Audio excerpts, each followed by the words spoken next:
We're back. We're back. We're back with Sam Roberts Show.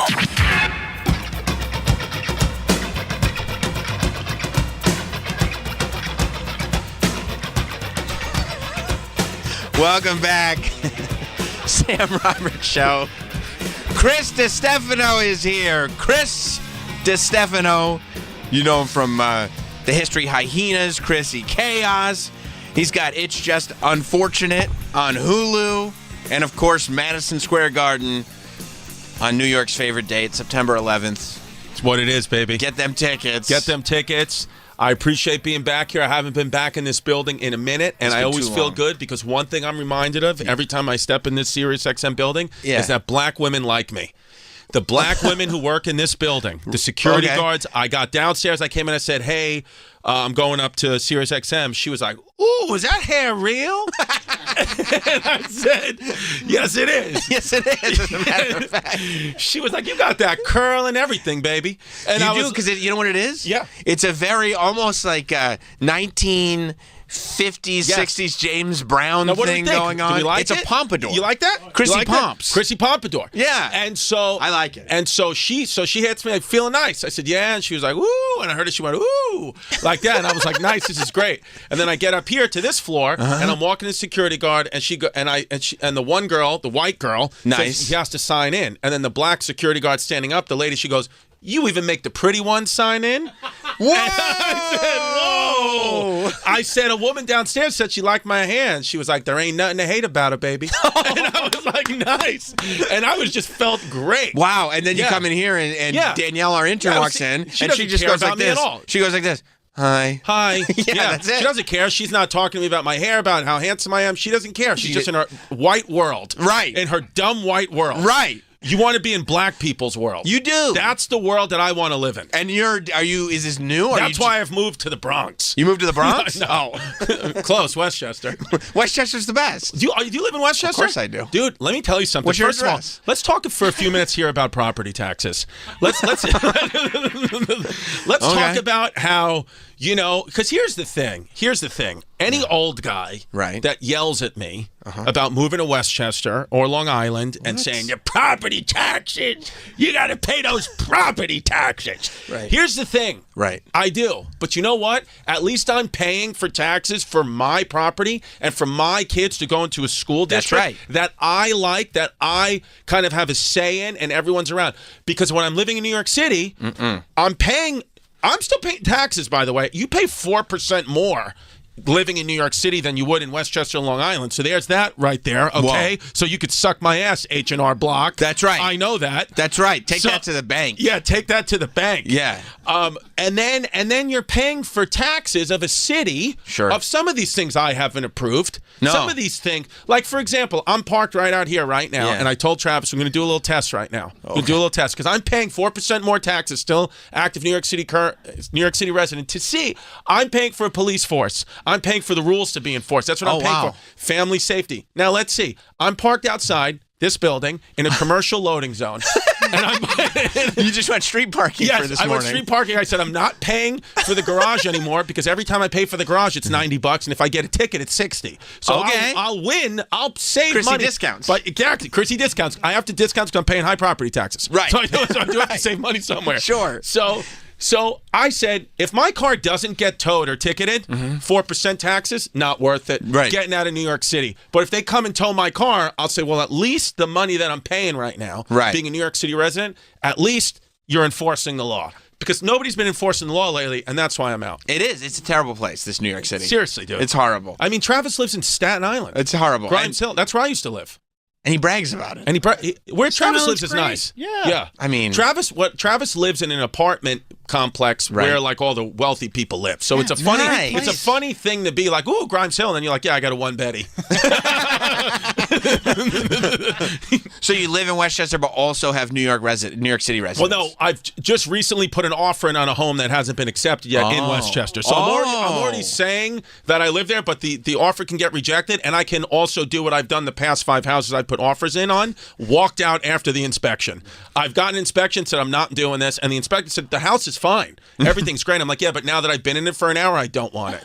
Right. So you walk out, it's just you're not feeling the vibe anymore. The first 5 minutes, what I like to do is I like to to walk through a house fast. Right. And I go, this is it. Do it. Book Right. it. Let's go. Offer. This is a good house. And then my family's like, wait. I'm like, no, do it. Let's go. We got to go. Sure. And then I go back in and she just Jasmine makes me sit there in the house. And then I start to realize, oh, I don't want to live here at all. Well, let me ask you this. Do you think it's the house or do you think it's you sitting still for an amount of time is always going to be a negative experience? I think always going to be a negative experience. I think I always want to be in 10 places at once. Okay. And I think that I had a good life on Staten Island. I had a good mortgage rate. Shout out 2.8% mortgage rate. Shout out to the 2.8. Shout out to the 2.8ers.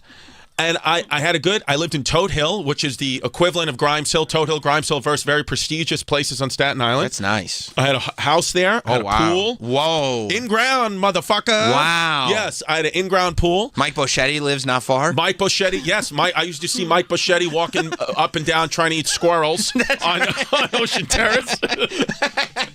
So That's great. I used to see him. And I had it made, man. And then I said to myself, this. I said, you know what? Things are too perfect. I'm sitting still too much. Right. Let's get a little chaos in here. Chrissy Chaos. Let's Chrissy Chaos. Sunday Right. nights. We've changed the time. We've changed the time. Sunday nights, 8 o'clock. Now it's mostly stand-up based podcast. Well, I've seen the format. It's nuts. We'll talk about it. It's a little different. I like it a Try lot. little different. Views are down. But that's okay. It's an adjustment period. That's okay. But listen. Right. So I said to myself, Right. you know what? Right. You know what?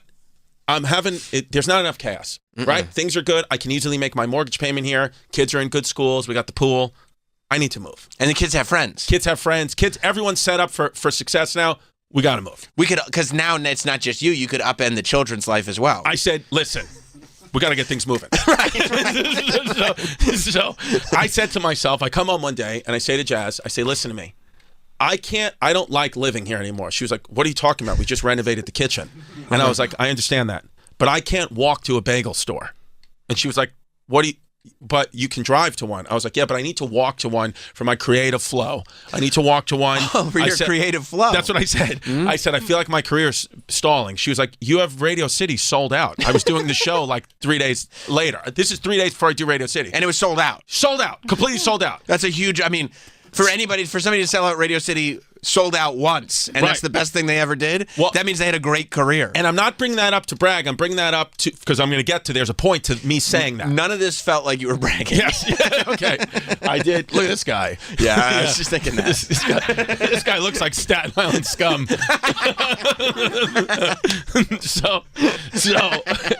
That's Mike. So I bring that up. Yeah. Okay. Yeah. So because I had this is all happening in September of 2023. Now Perfect. September. Oh, so you're fresh out the pandy, too. Fresh out the pandy Wendy, September 2023. I have Radio City sold out on a Friday night. Very next night, theater at Madison Square Garden sold out Saturday night. Right. So this is a big New York moment for me, right? I'm a New York kid. This is like 10,000 tickets we have sold in a weekend. This is amazing. In iconic venues. Now, this is Wednesday of these shows are Friday, Saturday. Wednesday, I walk in and say, we're selling the house. Perfect. We're selling the house. Perfect. She was like, I don't think we should. I said, I need to walk to a bagel store. So she's like, all right, like, I don't know. So literally, I'm calling my real estate agent, who we had just bought the house from 18 months before that. I said, for sale sign, bring it over tomorrow. I want to get it going. It's got a brand new kitchen. She was like, didn't you guys just do the kitchen? And I said, yeah, property value just went up. She was like, that's true, but why do you want to move? I was like, are you going to put the house up for sale? I'll find the next person. Yeah, am I going to have to explain the bagel store thing to you, I was too? Like, I can't walk to a bagel store. You sold me a house. I can't walk to a bagel store. You're the asshole, not me. So are there good bagel stores in Staten Island? Pretty good. Yeah. Absolutely. Just drive. How long is the drive, would you say? It was. I actually timed it because I will get to the point of the last 2 years of my life have been miserable. No. And my life has been turned upside down, and it's all obviously connected to these decisions that I made in 2023. Interesting. But the bagel store, and here's how good that bagel store was. Yeah. I've now driven multiple times from my house in Queens back to that bagel store on Staten Island because I missed the bagels, which is a 2-hour drive with traffic. So, good bagels. Good bagels, though. That I was from my house on Staten Island to this bagel store that I loved. It was a 80-second drive. Right. 80 seconds. 80 seconds. Yeah, 80 seconds. That's with traffic and stoplights. If I did it in the middle of the night, 30 seconds. 30-second drive. So anyway, I do these shows, right?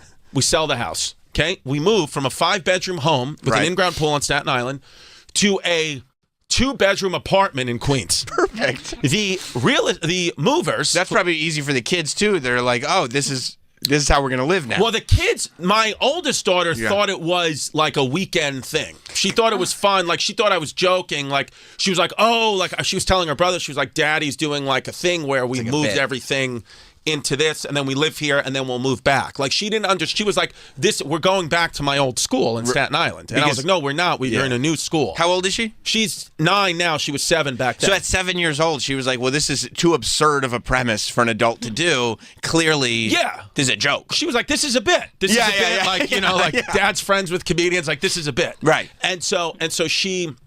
So anyway, so we moved to a 2-bedroom apartment. Perfect. Even the movers who moved us from our house on Staten Island to this apartment, the guy goes, did something mess up? Well, and I go, well, no, what do you mean? He goes, but you had that house. Why are you living here?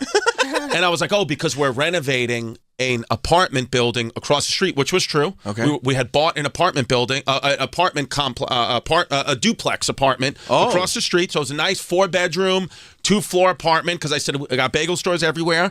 I can walk to the train. You love bagels. Love bagels. I can walk to the train. I'm living back in Queens where I was raised.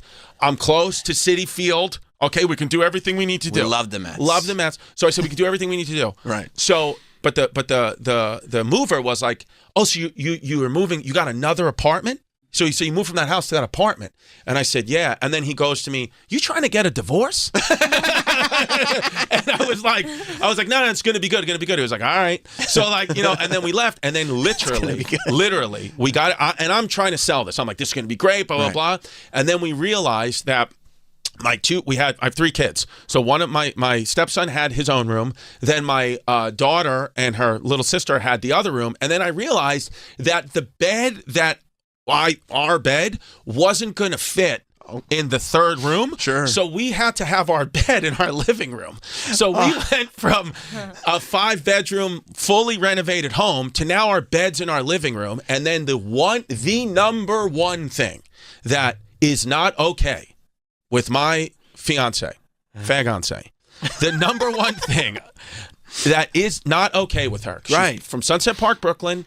Okay, grew up in what she considers the hood, even though I respect Puerto Rican people. Shout out to EI. Mm-hmm. She calls it the hood. She's Puerto Rican. Mm-hmm. She cannot handle roaches. Cannot handle roaches. Can deal with mice all day.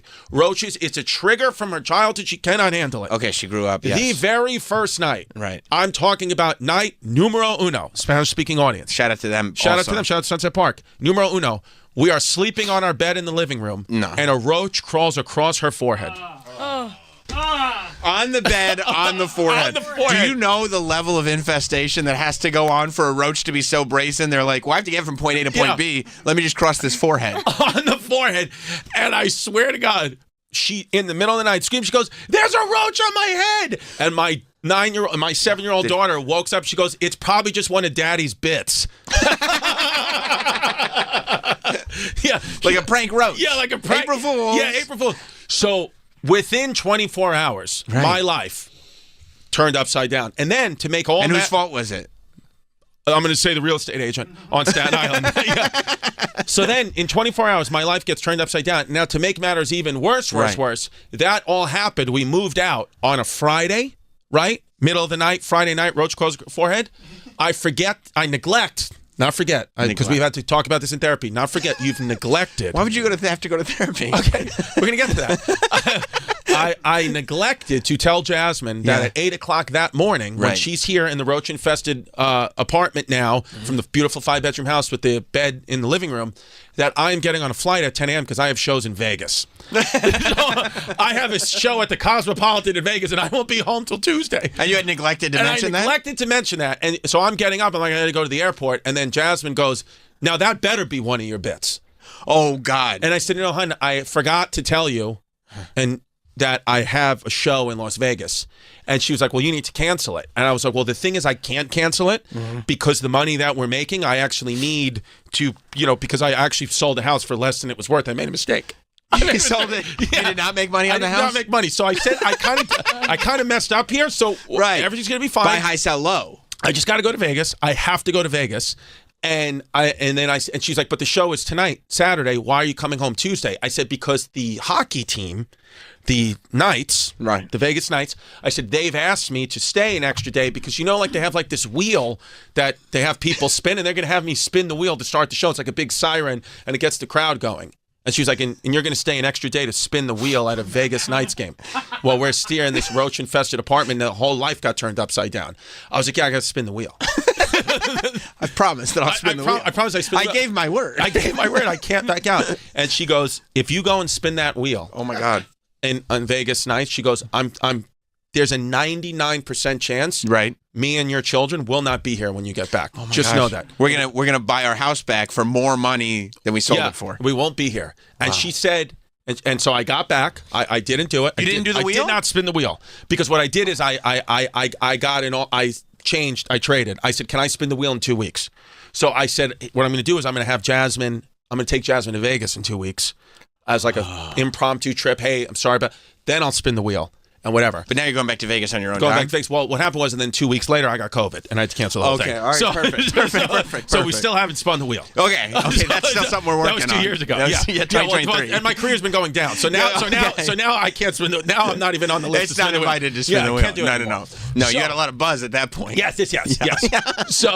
So then I dealt with a woman for all of 2024, and I'm not making this up. This is 365 days in a row. I dealt with a woman who cried herself to sleep every night. For a year, for 365 nights. And it was funny. On New Year's Eve of 2024, I said, you made it. You made it. You made it every night. Every night you cried. And she was like, yeah. So, and then we went through therapy, and the therapist actually... When did you start therapy? We started therapy, so I moved that house. We moved into the apartment September 28th.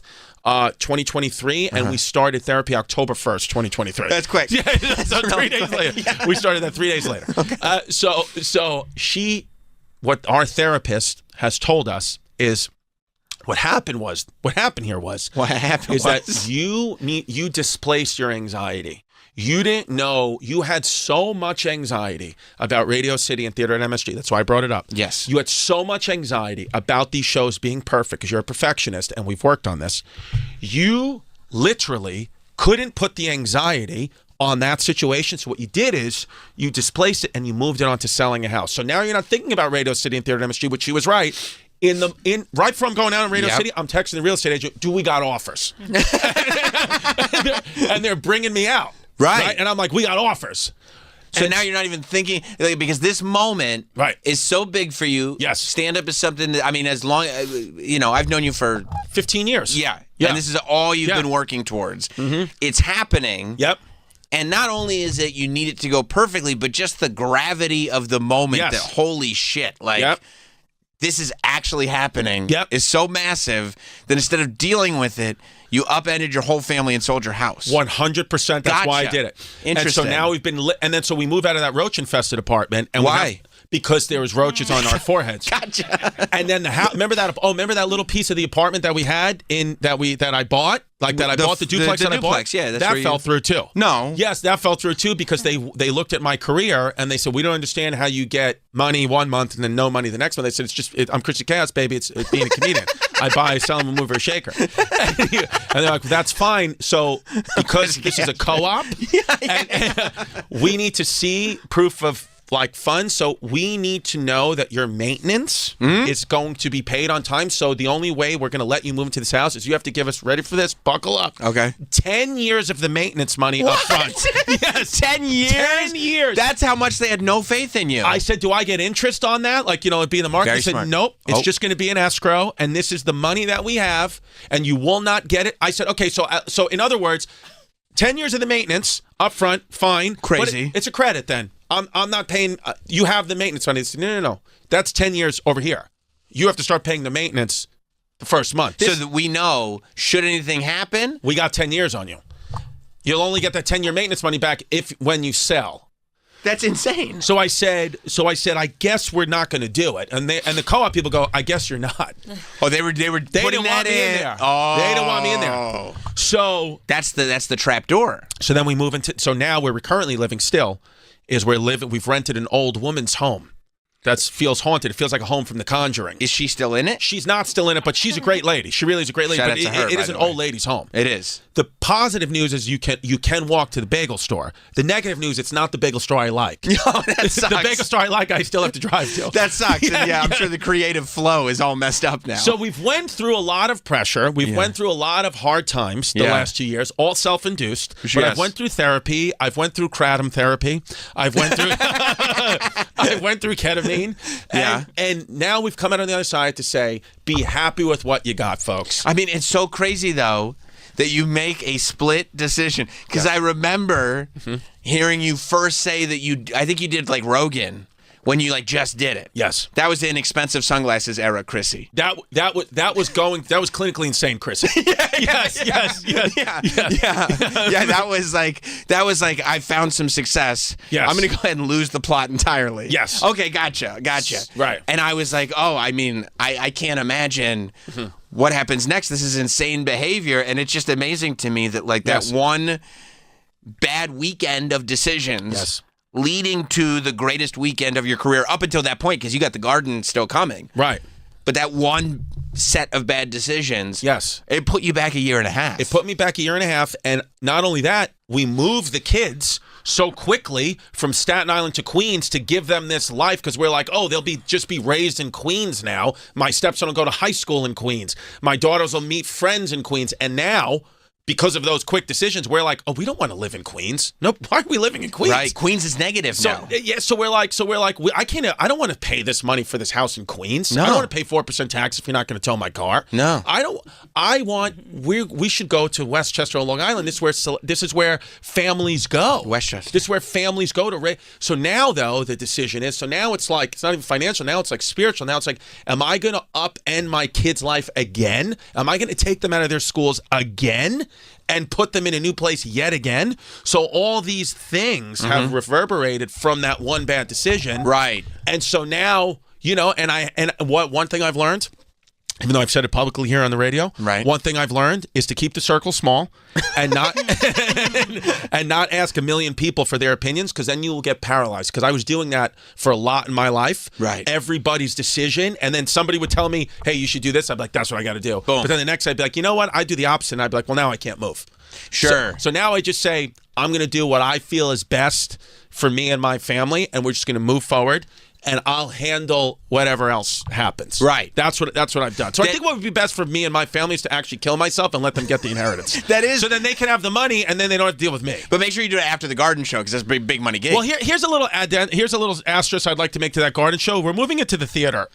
The tickets weren't necessarily exploding, so we're just going back to the theater. The theater's great. Now listen, I got 4,000 sold out of 12,000. That's crazy in the arena, which is not bad. Hey, listen to me. You selling 4,000 tickets? Not bad. Crazy. And the show's not till September. Now, in hindsight, September 11th probably wasn't a good move.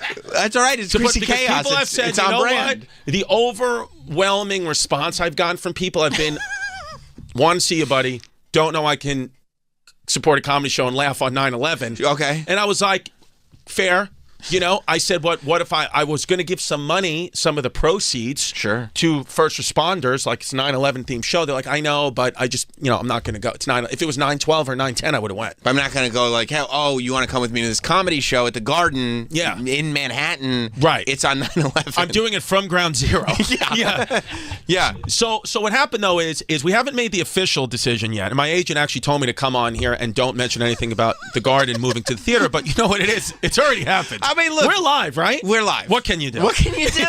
What can you do? It happened, Mikey B. It happened. Big Don't deal. have me go on the radio then. It's like the same thing as like, if you want me to stop eating dog food, stop making it fucking taste so good. Right. And look so good on these commercials. We've known each other for how long? 15 years. You gonna come in here and lie to me? I'm not gonna lie to you, baby. No. I know we're having a real conversation. I known you since you had hair. Right.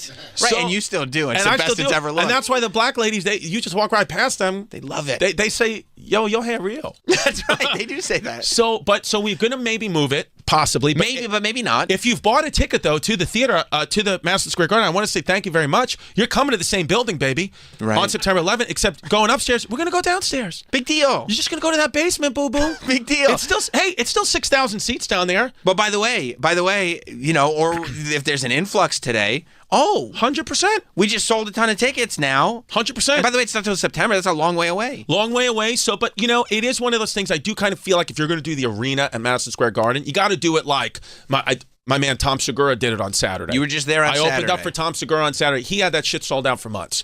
You know, Nate Bargatze's doing it, added a show. Matt Rife adding a show. You got to do if you're gonna kind of scratch and claw and get there, you're not ready yet. Go back down to the theater, folks. Right. It's no slight to still be able to do 5,000-6,000 in your hometown. Bro, by the way, something has happened with comedy. Right. Where they're like, no, if you're not playing arenas, that's what you're supposed to be doing. That's not what you're supposed to be doing. No. That should be like the weird outlier thing. Yes. Yes. You know, comedy was designed to grow and grow and grow until when you hit your peak. Yes. Theaters. So that's where you should be living. That's what you should be doing. And I would love These two bears, one cave convinced everybody otherwise. Unbelievable, dude. It's crazy. And I got to be honest with you. I am happy that I had the opportunity to open up for Tom Segura last night. I followed Redman. I saw that. Who was calling Tom Segura Tom Cigar. and dead serious, yo, I love this man, Tom Cigar. I've been listening for years. Yeah. Like, it's Tom Cigar. Tom Cigar. And so he had no, obviously, so we told Redman, I introduced myself to Redman. I said, myself and Joey Coco Diaz are the openers. So, Redman, you're going to go up, do your thing. And then what did he do?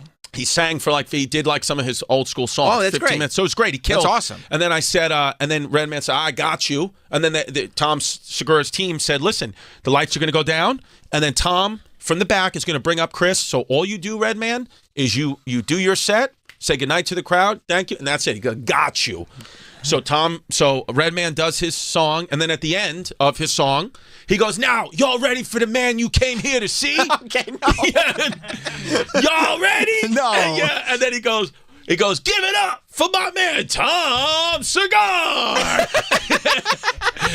And so Tom had to get on the Voice of God mic and say, no, Redman, no, it's not time yet. We got the openers. And then Redman comes downstairs and goes, yo, I forgot about y'all.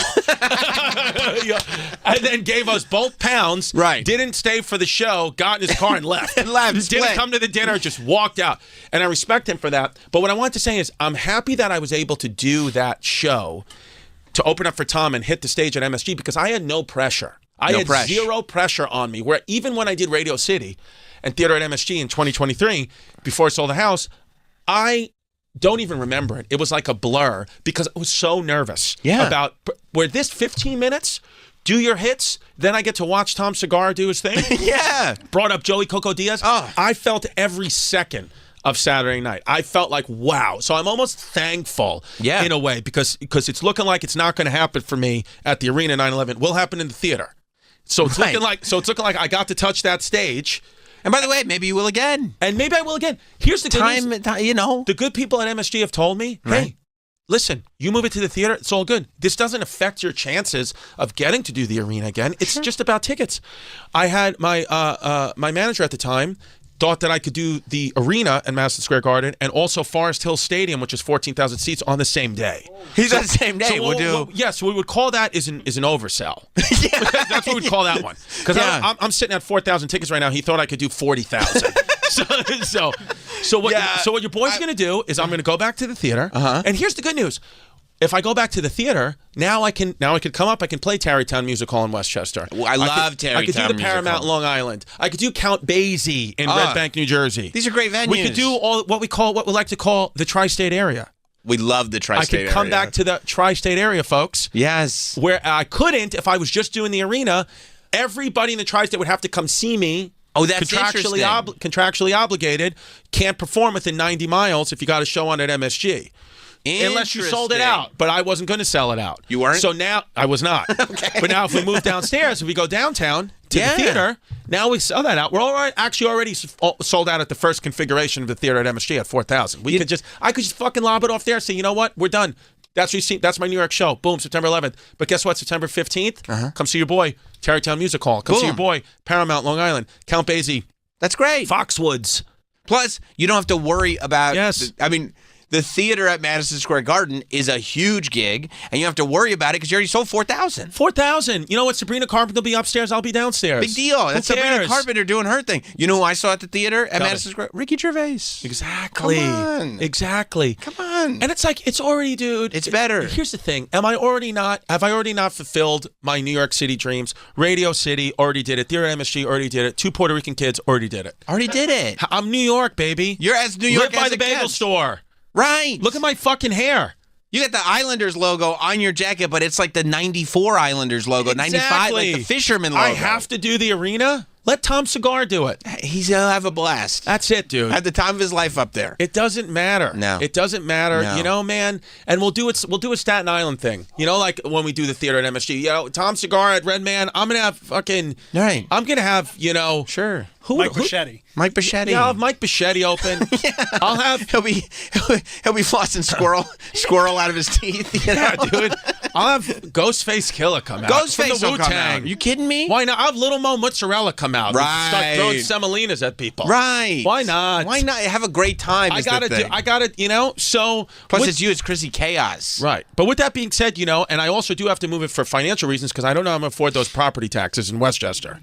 Right. So if I'm not selling tickets, because the thing is, here's the thing: if you don't sell all those tickets at MSG, you're going to lose. You're not only going to lose money, you're going to like owe them money. Right. So it's like, no, dude, why don't we just all? Because imagine selling 5,000 tickets. You're playing at Madison Square Garden. Everything's good, and you're like, "Yeah, you owe us money." Yeah, and that's the other thing. Sucks. I gotta feel like a loser for selling 5,000 tickets. Come on, that's a bad. Can't do it, dude. Nope, can't do it. That's a bad spot for comics You to know? be in. To somehow be convinced that you're less than because 5,000. Are you kidding me?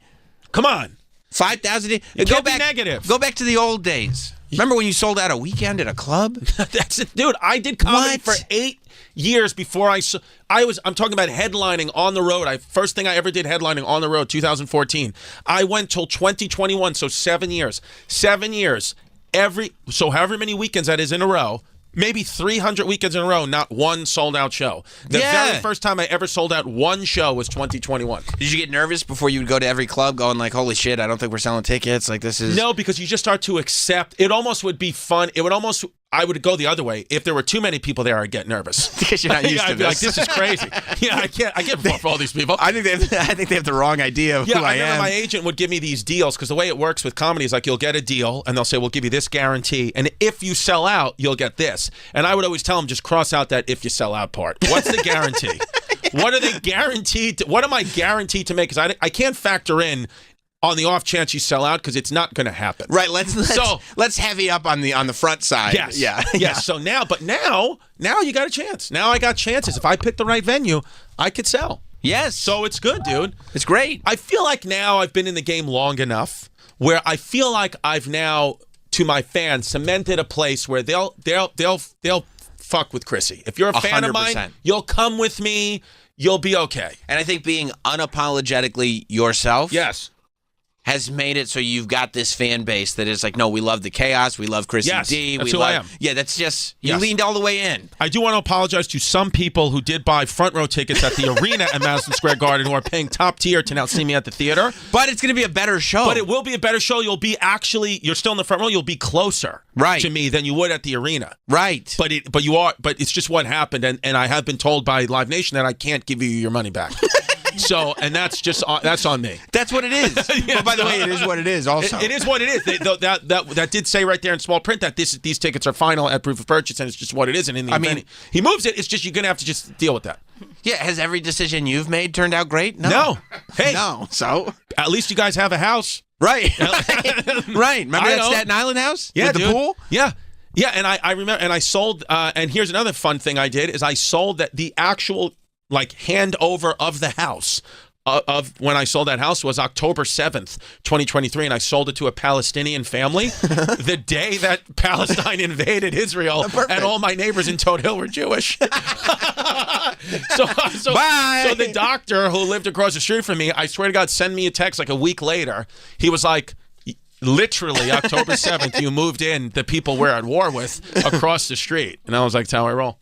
Yeah, I don't know. I don't even know if we should be texting anymore. We're not neighbors. Yeah. We're not. Yeah, they were calling them Hamas, but what can you do? That's not your problem. What can you do anymore? It's not confirmed they're Hamas. They were like, well, they have the flag outside the house. I was like, well, then it's confirmed they're Hamas. And they are your neighbors. But you should be texting them. Yeah. Not me. That's what it is. I'm in a 2-bedroom in Queens with roaches on our heads. That's what it is. I got bigger problems, okay? Yeah, I got a Puerto Rican that wants to divorce me. Yes, exactly. And we're not even married, and she wants to divorce. Right. Yeah. Right. But we are engaged, though, now. Congratulations on that. I think it's one of you and your fiance is one of the great love stories. Mm-hmm. I mean, I remember, because I knew you before you were with her. Yeah. And I remember you coming in. You remember the chlamydia days. I remember the Chrissy chlamydia. Yes. Chrissy drip drop, as we called it. Yeah, that's right. That's right. But Danielle, I remember, I've gotten even less attractive to Danielle, by the way, throughout this. Well, sure, but you're honest. But if you bring in the black ladies, unreal. And that's what you got to keep. That's who you have to keep in your brain. Yeah. I remember you coming in, and I'll never forget that you told me, because I said it's a crazy thing that you just meet this girl, raw dog. Yep. And boom, pregnant. And you told me, and it was in a little studio at some random time slot doing whatever show I was doing back then. You said, I'm going to tell you, I met this girl. And there was something about her from the moment that I met her that I wanted to impregnate her. Yes, you said that way back then, and it's true. And look at you, look at the life you've created with her. And I want it, and it's been beautiful because we were together for 2 years. Then we broke up. She started dating someone else. Nothing you can do. Nothing. What can you do? Started dating someone else. He was a good guy. I liked him. then we got back together in the pandemic, and then. It was kind of like the first time, like I said, we hooked up, first or second date, had a baby. Pandemic, we've been split up for, 2-3 years. Pandemic, where my daughter got sick. This is early COVID days. Nobody knows. Like the doctors were coming in hazmat suits. We didn't know. Right. Doctor said you have to cohabitate together, even though you're co-parenting. You have to cohabitate together because we don't know germs. I don't know, like if you're about the safety of your daughter. Everyone hunker down. Together for 2 weeks. That's what the rules were back then. So it's okay. So I'm going to sleep on the couch. You sleep in the room. Whatever. We're co-parenting. Whatever. Great. So daughter gets better. My little daughter, my older daughter at the time gets better. Start drink a couple of glasses of wine. One thing leads to another. Sure. Have sex. Gets pregnant with our second daughter. I mean, you're a potent guy. So it was. There's something about the two of you when you guys. Oh yeah. All you're gonna do is make babies. It's insane. Yeah. It's insane how many kids we could possibly have had. Yeah. And so. But then after that, now we have 2 daughters and my stepson. I said, you know what? We got to do this right. And then so this year on January 6th, I was in the mood. Put the ring on the finger. I love that. January 6th. January 6th. I said. This was already a great day. Let's take it back. Yeah, let's take it back. You know what I'm going to do? Yeah. I'm going to get engaged on January 6th. Then I'm going to book the garden for 9/11. That's what it is. And there was some thought of getting actually married at my garden show on 9/11. Get engaged January 6th. But now, because if we move to the theater, they don't have the capacity. Okay. To hold the wedding. Sure. No. I get that. That's a different thing now. If it was the arena, it could be a totally different thing. But we're going to do the theater. But so, and I said, you know what, man? January 6th seems like the right time to do it. And here's the thing. In hindsight, here's the thing. Right. I actually like it better this way because now my kids, right? They're a part of the wedding. They'll have memories. Every other kid, I heard about when mom and dad get married. I watch your tape. No, but you're going to be here. Yeah. Tristan, my stepson, you're going to be streaming this on Twitch. Is he going to be on Twitch? Oh, yeah. Oh, that's great. Oh, yeah. He's going to live stream. That's great. I'll sub. Yeah. He's going to sub. And by the way, if you guys want to see my wedding live stream, you go to patreon.com/historyhyenas. Oh, that's great. For $10, you can be a part of it. That's great. Yes. That's great. Are you going to have Giannis actually do the ceremony? Giannis That's is, smart. Yes. Smart. Yes. Keep the brand strong. Yeah. And that's what happened, too. Ticket sales started to go down. I text Giannis, hey, want to be friends again? Hey, Giannis, I'm thinking I'm a little too big for this History Hyenas thing. I got these sunglasses on now. I think I'm done with you. Yeah. Giannis. Yeah. Matter of fact, I was incorrect about my previous. Hey, MSG just called, moving my show to the theater. So let's talk about Queen Elizabeth. That is, but it's a sound decision. It's fun. And you know what it was with me and Giannis? We got back together. We said because we were talking. We had a falling out, and then we started talking again over the years, right, little by little, and then we were like. We had this great community. We wanted to do other things, fine. But I was like, what are we doing? We got if we did History Hyenas for 20 years and 3 of them was this breakup period, it's like something to talk about. It gives it character. 100%. And then we came back from day one, like we never left. That's just great. fully back. The episodes, I think, are better now on History Hyenas than they were back then because now we understand how to research. Now we understand the algorithm. Now we're like, we used to like it. A lot of the show used to be about, how crazy is Chris's life, and let's exploit that and make fun of that. But then we don't do that as much more. Now we keep it to the history, and we still do make fun of our lives. Sure, but you have other projects to do. Yeah, and like we just correlate it to history. Sure. So I think and now it's niche because now you know what it is, dude. Really, another podcast with two white guys just talking about nothing? No. Doesn't work. No. So we get very specific. So we have a smaller fan base, but they're mightier. Yeah, because yeah, they're like, of course. if you don't like history, the show may not be for you. My pitch, though, for people who don't like history is, do you want to have a fun fact at a party, though? Right. Listen to our show. You'll laugh along. We speak like a different language on the podcast. Like, you got to know the show. We say things and terms that it's like, if you're not a fan, you don't know what we're talking about. So that's cool. It's like in-house, esoteric, like we're our little group here. Yeah, community. And then we give you a nice little fun fact. And you'll say, "Oh shit, I didn't know that." And that is the type of thing that you can convince people you read books and stuff. Yeah. When in actuality, like, did you know that Ulysses S. Grant, Civil War general, hero, was drunk and dilapidated and penniless at the end of his life? And do you know who wrote his autobiography? Who? Just to give him some money? Who? Mark Twain.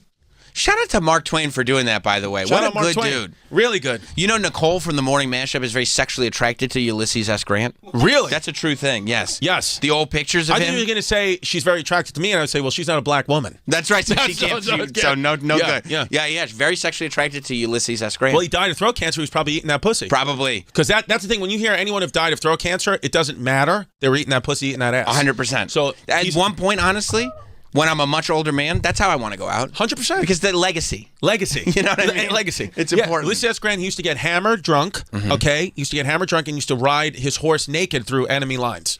What So a it's just what it pimp. is. What a pimp. Guy would fuck around. You know what I was watching It's Just Unfortunate on Hulu. That's it. Your comedy special. Shot at the Tarrytown Music Hall in Westchester 2 years ago. I thought my favorite part of that special was going to be that it was in Tarrytown. Yeah. I love Westchester so much. But you know what my favorite part of the special Tell was? It was when you would go off on tangents and you'd say, I have a friend who. Yeah. And I would listen to the details to figure out who the friends are. And when I'm sitting there and I see this look on your face, like you were so happy with yourself that you did it on your special, knowing what you just did. When you were talking about getting complaints from friends and that you don't really have time for them because you have kids. But you said the one specific complaint that you got from a friend, an anonymous friend, was, I don't know, I'm having a mental health crisis. I used to do stand-up, now I have a sandwich shop. And I was crying laughing. Joe DeRosa texted me after, and he goes, what the fuck? And I go, I didn't mention any names. Used to do stand-up. Now he has a sandwich shop. He goes, I thought we were having good talks. And I was like, yeah, dude, I got many friends who own sandwich shops who used to do comedy. That wasn't about you. It wasn't about you, dude. Come on. Yeah. I mean, I thought it added authenticity, but Thank you. I appreciate that. Also a good, when you can figure out how to slam your friend on your comedy special without the audience, like the bigger audience realizing, if you just turn on a comedy special, it's like, oh, that's a funny little story. We call that threading the needle. I love threading the needle. Yeah. Love that. Yes, that's one of those things, man. And then, that's still up there on Hulu. Bill Burr's just went up. Yeah. Hulu's making a real play. Every month, Hulu has put out a different special. Yeah. So they started in November with Jim Gaffigan. Then I think December they had Alana Glazer. January they had Roy Wood Jr., but then February, Black History Month, me. Boom. Because they knew the black women liked me. That's great. That's what they said. They did that for them. They did that for them. That was they for said them. Roy Wood is black, yes, but he's not doing Black History Month. Look at the hair on this guy. Exactly. Black women like that hair. Not Danielle. Danielle hasn't watched it. But the security guard, she's Caucasian. They watch it. She's Caucasian. She's not interested. No. She's watching Bill Burr. She's watching others. That's right. But black women. She likes Roy Wood Jr. She does like Roy Wood. I bet she does. Yeah. But what? Black women. Are you kidding me? I'm actually very excited to leave this building because the way that I feel when I leave is great. Because I definitely don't get that at home. Will you say something to her on the way out? Like, hey, thanks for helping out. I would say like you made me feel good or something like that. You will tell her that. I'd say I would kiss you on the lips, but I think this is a cold sore. That's smart. Because then she's going to know you're sensitive too. Yeah, it's going to sensitive. And it's like, just get it out of the way. I do have herpes. You don't get compliments at home? No, I get more of, when are we buying the house? When is this nightmare going to end? Sure, I get more that. of that. So if you want some It's cultures, been 2 might years of consider a that- nightmare. Might consider that a compliment. It depends culturally. Everyone's different. But here in American culture, you know, when is this nightmare going to end? It's usually not a good thing. No, usually not. My 3-year-old loves it. My 3-year-old's like, she's just on my side. Well, she loves She loves it. She doesn't know what's going on. She's There's having just a good action. time. We're going to the park every day. Right. You know, my 3-year-old we just sit there, and my 3-year-old likes to watch CSI, and that's what we do. That's CSI. She likes to watch that. I didn't know that was like a show for 3-year-olds. You know the show Yellow Jackets, where they land in the woods and eat each other? Of course, I love that. Obsessed, my 3-year-old. The 3-year-old loves Yellow Jackets. She loves to watch people eating each other. No, yeah, that's weird because like sometimes I have The Office on, and I wonder if some of the jokes are a little too much for my 8-year-old. No, yeah. So the 3-year-old watching Yellow Jackets is a we wild were watching thing. David Blaine the other day. David Blaine's got a good show out on Hulu. He's got a show? He's got a show. It's called Do Not Attempt or something like that. It's great. And there's this one thing where he's putting a sword that's on fire up his nose. And my 3-year-old turns around and goes, "You can't do that." You're I was like, you know what? Bet? I can't. You know, I can't. I said, you know what I can do? Move my show down to the theater. I could do that all day. That's a magic trick. Hey, you want to see magic trick? Yeah. Look at this. Boom. You think I'm in the arena? Bang. Theater. I'm going to sit there and pack Madison Square Garden Theater. Yeah. So what I was thinking about doing is making a promo to announce. My agent says you don't have to announce that you're going to be in the theater because everyone's just going there. I said, yeah, but I have to. Come on. I have to say that I'm going to the theater. Because we all heard the arena. You were so loud about it. I know. Well, you have to be. Hey, you ever? I love that promo you did with the kid, and you play your dad, and I'm going to continue to do those. You We're should. just going to at the end They're of it. Theater. I love, by the way, if that's the name of the show, theater. We'll change the whole live thing at around. Madison Square Garden. I would wear a shirt. It's like Chrissy D, live at Madison Square Garden. Theater. Yeah. So that might be the merch. We've discussed this. And you know, dude, hey, I'm the guy. I'll do promo. I'll say I'm going to the theater, and then I'll just have someone cracking egg on my face. Have someone make an omelet on my face. That's fun. You'll do it. I'll lean into it all. My agent said, don't mention it. I said, well, it's too late. mentioned. It's on. I thought that this was taped. It's not. We're out there live to the airwaves. Yeah, it's not taped. Yeah, that's what it is. And the fact that it went out live means that when the tape version comes out, still not cutting it. Not cutting it, dude. You know, can't do it. And so you gotta. I mean, what is this guy just reading a book? He is. He reads a book while the show's on. When he gets bored, he reads. Hell, are you shouting out Muhlenberg College for? Well, we need representation. It's a small school. What are you reading? This is the list of drops to grab from the show. Oh, got it. All right, right. That's good. So you probably said a lot of funny stuff. I'm in here doing Madison Square Garden Theater, and you're reading drops. Herpes, chlamydia, cold Ulysses S. He's Grant. listening. No genital herpes though, just on the lip. If that is a confirmed cold sore. Yeah. But yeah.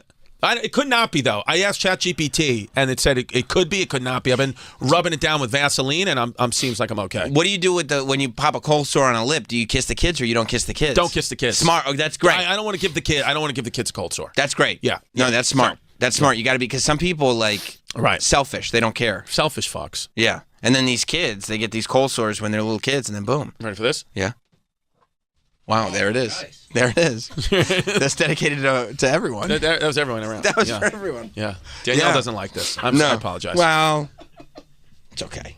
You okay with that? I apologize. I wasn't even looking at what Okay, sorry. I was kind of he passed a little gas. Oh, why would I mind that? She passes a lot of gas. She's constipated. It happens. Right? Right. Absolutely. Right. Adjusting is sometimes a necessity. You get a colonoscopy? No. You got to get it. I urge everyone. I've gotten 2 already. I'm 40. I've gotten 2. You're 22? Yeah. I mean, that's a mean thing. Never too young.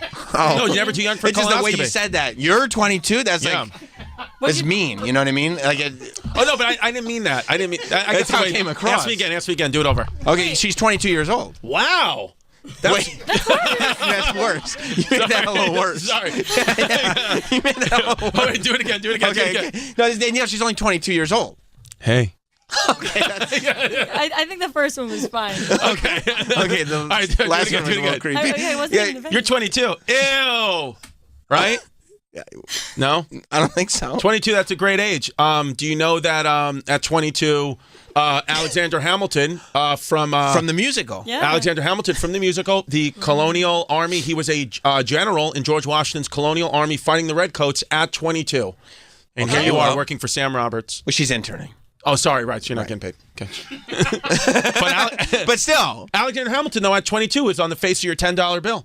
Yeah. So that was 22. He was leading troops against the Redcoats in September 1776, 1777. Yeah, but big deal. Did Alexander Hamilton have a notes app that he's been keeping since he was 13 years old of all his pet peeves? No. Because Danielle's been keeping all her pet peeves since she was 13. So what we call that, there's a little thing we like to call autism. Is that what it is? Oh, okay. Okay, that makes... You never know. Could be, right? Could be. Could be. That's I perfectly respect fine. you. I respect it, Danielle. I respect the energy. So you think Westchester is the place? It feels like the place. Again, we put in an offer. We'll see. Right. It does feel like the place. The thing I have to grapple with is moving the children schools again. Yeah, but Westchester has the best schools. They do have great schools, but my stepson is a freshman in high school. So it's tough to make him the new kid as a sophomore. But he's coming from Queens? Yes. So he's coming from the city into Westchester. That's cool. Like he's going to be the cool kid. Danielle, you think it's cool as a young lady, as a 22-year-old Yeah. lady? Okay. Yes, and then Like if you go into a suburban school district and you're like, oh yeah, no, that's the new kid. He's from Queens. that's cool. Instant credibility. Right, they like that. They like that. Better That's sophomore year than junior or senior. Sophomore, if we're going to do it sophomore year. sophomore. And then my 9-year-old daughter, she loves it. She goes, I can't wait to be the new kid. I love to reinvent myself. 9. That's what she said. That sounds like you. That's what she said. Yeah. We have the same personality. As Jasmine has said, the only child I really truly worry about is our 9-year-old because she's you. a clone of you, personality-wise. Oh, she boy. looks like Jasmine. But she acts got like your me. personality. Yeah, so I was like, oh my. That's amazing. Yeah. So it's going to be crazy. And so we got to watch her and try to keep her in line if we can, because she is wild, but she's great. She's like a leader, and it's amazing. But she has said she wants to reinvent herself, and my 3-year-old has just been like, as long as I can watch shows where there's cannibalism. Sure, they like have Yellow Jackets in Westchester. As long as they have Yellow Jackets in Westchester, it should be fine. She's good. So what made you an insane person in your insane phase? Oh, yeah, right. So, like... Because that's when, like, didn't you spend like $100,000 on a watch or something like that? Yeah, but it's an appreciating asset. And it wasn't $100,000. Okay. It was much cheaper. Oh, that's good then. But here's the thing. I bought this watch right here. Beautiful watch. I bought that watch. That's the only thing I've ever bought, like a jewelry watch, because this is fucking Queen Center Mall. Sure. You know, this is $800, $600 maybe. Yeah. This is a real actual asset. You buy a watch like this, retail. That's a Patek, isn't it? No, this is a AG? Audemars Piguet. Yeah. AP. AP. So you buy so you buy something like this, and then you spend a little bit of money on it, but then it appreciates in value like a home. Right. So as soon as I walked out of the store, doubled in value. So appreciating asset, but it's the only thing I've ever bought in all my career, years of doing comedy. I've only ever bought one thing, and it's this. And it was after I sold out Radio City. I said, you know what? Treat yourself. You're buying a new house. I like that. You know, you're moving.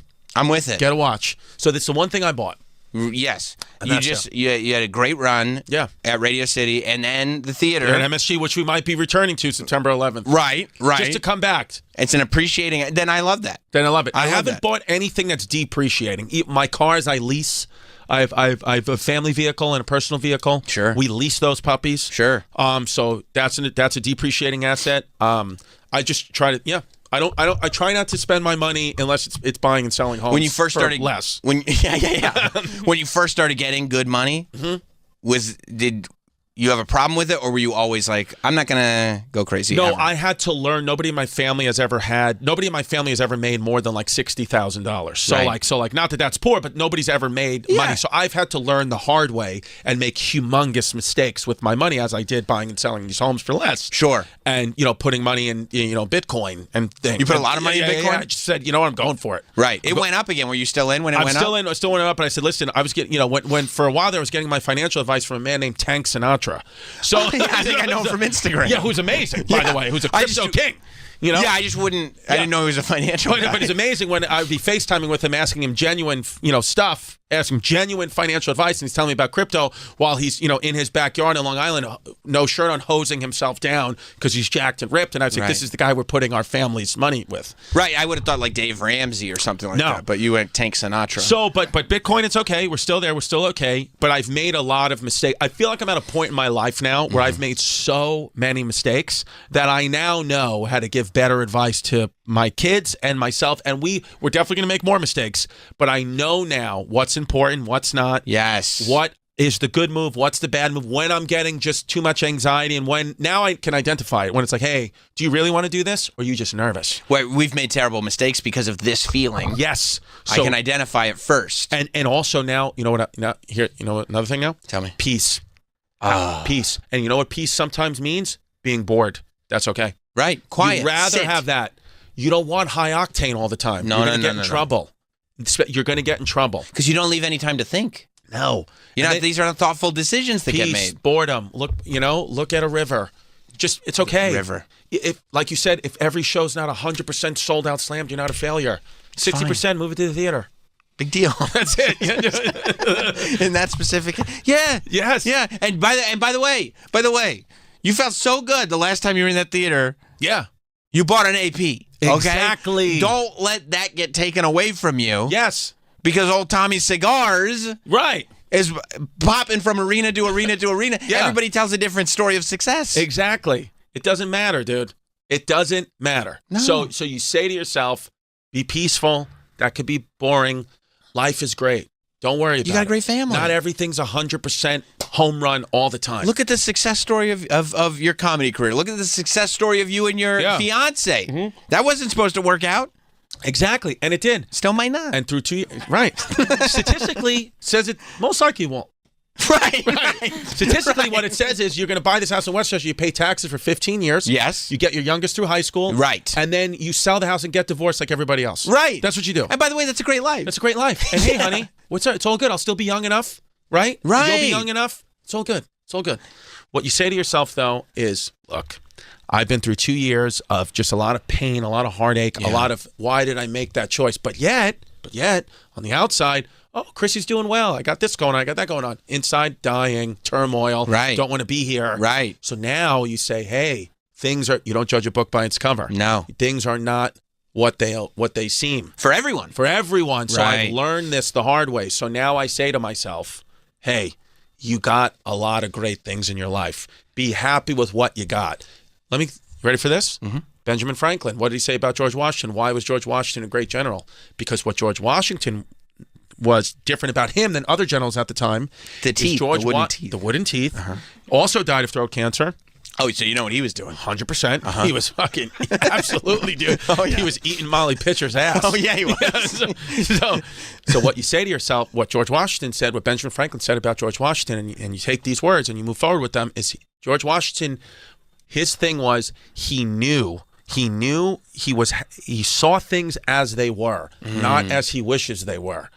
So rather than other generals would say, I'm not going to retreat because I wish that we were doing better, where George Washington saying, no, we're going to retreat because we're not doing better. Right. We're going to lose, so we need to retreat. I wish I was sold out at the arena. Guess what? I'm not. We're going to retreat. We're going to retreat. Theater. George Washington. And on September 11th, you're going to be able to look at a sold-out room of people, full of people having fun, instead of looking at a bunch of empty seats going, right, I'm going to lose my shirt on this. Right. Because this is something they probably taught you at Muhlenberg. Right. Winston Churchill. Success is not final. Ready for this? Failure is not fatal. Fuck. The courage to continue, that counts. Boom. That's it. That's Boom. History Hyenas right there. And that's what they got in Westchester, too. Do I got to let you go? Yeah, what time is it? I got to go. It's 10:25. Yeah, I got to be at the podcast 5 minutes ago. Okay, perfect. Yeah. Giannis is sitting there waiting. Yeah, sorry about that. Well, get History Hyenas. Get your tickets to whichever room, by the way, in Madison Square Garden. Doesn't matter. You're coming to the same building. There'll be a security guard there telling you to go to upstairs or downstairs. 99% you're going downstairs. Okay. Okay. Get the tickets for it either way. You can go to chrisdcomedy.com. Get on board with History Hyenas. Check out the Chrissy Chaos podcast. It's very interesting. You're on the road. Yeah. It's almost more of a show than a podcast. And we've made it Sunday nights, and my new thing now is check in for the next few weeks because I promised my mom I won't curse for Lent, so I'm doing clean comedy till Easter Sunday.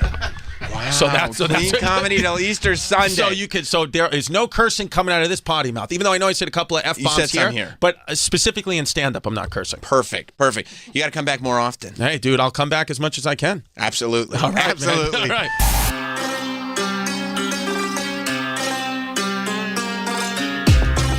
We'll be right back with Sam Roberts Show. Sirius XM, Channel 103. Faction Talk. The #1 pro wrestling show on the planet, Busted Open, is now on Faction Talk, Channel 103. This is Dave LaGreca. Hear me alongside my rotating cast of Hall of Famers and pro wrestling legends every weeknight at 9 p.m. Eastern Time on Faction Talk. A daily breakdown of everything going on in the world of pro wrestling and a ton of laughs along the way. It's Busted Open, now, weeknights at 9 p.m. Eastern on Faction Talk, Channel 103, and on the all-new SiriusXM app. I'ma need some whiskey glasses. Why you gotta be so hard? I had some help. Morgan Wallen's musical universe just got bigger. I can't wait for people to hear the new concepts and new things that we were able to say on here. Dive into the brand new album, I'm the Problem. Plus, handpicked music from friends and influences. Morgan Wallen Radio, my very own channel. Now for a limited time on Channel 57 and at home with the SiriusXM app on your phone, computer, Alexa, TV, or other internet-connected devices. All right, I'm going to change your world. That's going to be interesting. Let's go. I love to root for great. Yeah. I want to watch history. Ooh. You want to root for the underdog. Good luck with that. In sports, people hate what they fear. They hate Brady. They hate LeBron. I've got a lot of haters. Truth hurts sometimes. I'm controversial when I don't even mean to be. It doesn't matter how many times I'm right. You'll still argue with me. The Herd with Colin Cowherd. Weekdays at noon Eastern on FS1. Hey, my name is Nee Addy, and I'm the Chief Marketing Officer of Philo, the TV streaming service that puts its audience first. What does that mean? It means no hidden fees and no long contracts. It means 24/7 customer support with real people. And it means the easiest and most affordable way to watch the stuff you love to watch. Live TV from networks like A&E, BET, Nickelodeon, and Discovery. All the groundbreaking blockbusters from AMC+. A huge library of movies and shows on demand that you can stream now or save to rewatch for up to a year and fast forward through commercials. We even have more than 100 channels that are always free, even if you pause or cancel your subscription. And the best part, TV shouldn't break the bank. So all of this is just $28 a month when you sign up at philo.tv. Check us out risk-free. That's philo.tv. Attention! Have you racked up $10,000 or more in credit card debt? Are you barely getting by making minimum payments? With credit card debt reaching all-time highs, National Debt Relief is notifying consumers about significant debt relief options currently being made available to help those with overwhelming credit card debt. These options may reduce a large portion of credit card debt for those who qualify. You don't need to declare bankruptcy or take out a consolidation loan, and you may only have to pay back a fraction of what you owe, even if you have bad credit. National Debt Relief has already reduced the credit card debt for more than 550,000 consumers, so don't wait. If you owe $10,000, $20,000, or even $100,000 in credit card debt, you can now take advantage of this financial debt relief as the cost of living continues to skyrocket. To check what debt reduction you may qualify for, call 800-222-5585. 800-222-5585. Again, that's 800-222-5585. When I heard the words, "You have advanced terminal cancer," my heart sank. I wasn't given long to live. Then by the grace of God, I found Invita Cancer Centers. They revolutionized my cancer treatment, and I'm alive 24 years later to tell my story. My name is Sandy Yozapovic, and as a wife and mother of 2 beautiful children and 1 grandchild, I'm proud today to be an ambassador for Invita Cancer Centers. To hear many more stories like mine, visit us at Invita.com. That's ENVITA.com. Real patient experience. Compensation was not provided for sharing this story. Individual results may vary. Consult your physician. SiriusXM, Channel 103. Faction Talk. Excuse me, I gotta get that grill running. Make the most of your long weekend with music specials for every activity on the SiriusXM app. From the hottest hip-hop party mixes to feel-good classic rock countdowns. And exclusive artist-hosted summer specials. Find the perfect soundtracks for grilling, chilling, and more. Just search Memorial Day on the SiriusXM app. This show is sponsored by BetterHelp. Remember when getting therapy was something you had to hide? Well, that's changed a lot in recent years. Mental health awareness is growing. 26% of Americans who participated in a recent survey said they avoided seeking mental health support due to fear of judgment. When people hesitate to get help, it doesn't just affect them, it impacts families, workplaces, and entire communities. This Mental Health Awareness Month, let's encourage everyone to take care of their well-being and break the stigma. The world is better when people are happy and healthy. Fear of judgment doesn't need to hold you back thanks to BetterHelp. BetterHelp has 10 years of experience matching people with the right therapist from a diverse network of more than 30,000 licensed therapists. With a wide range of specialties, BetterHelp is fully online, making therapy affordable and convenient, serving 5 million people worldwide. Easily switch therapists anytime at no extra cost. Visit BetterHelp.com/Bennington to get 10% off your first month. That's BetterHelp, HELP.com/Bennington. Stop what you're doing and listen closely. You know 3 things are true in 2025. First, the world is more dangerous than ever. Chaos and uncertainty dominate the news. Second, power outages are happening more frequently and lasting longer.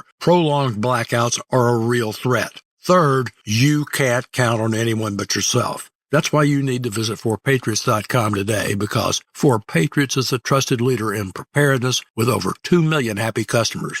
Right now, take advantage of their incredible solar generator giveaway. When you buy the Patriot Power Generator 2500X, you'll receive a mini solar generator absolutely free. Use the endless free power of the sun to keep your lights on, your TV running, your medical devices powered, and your fridge cold.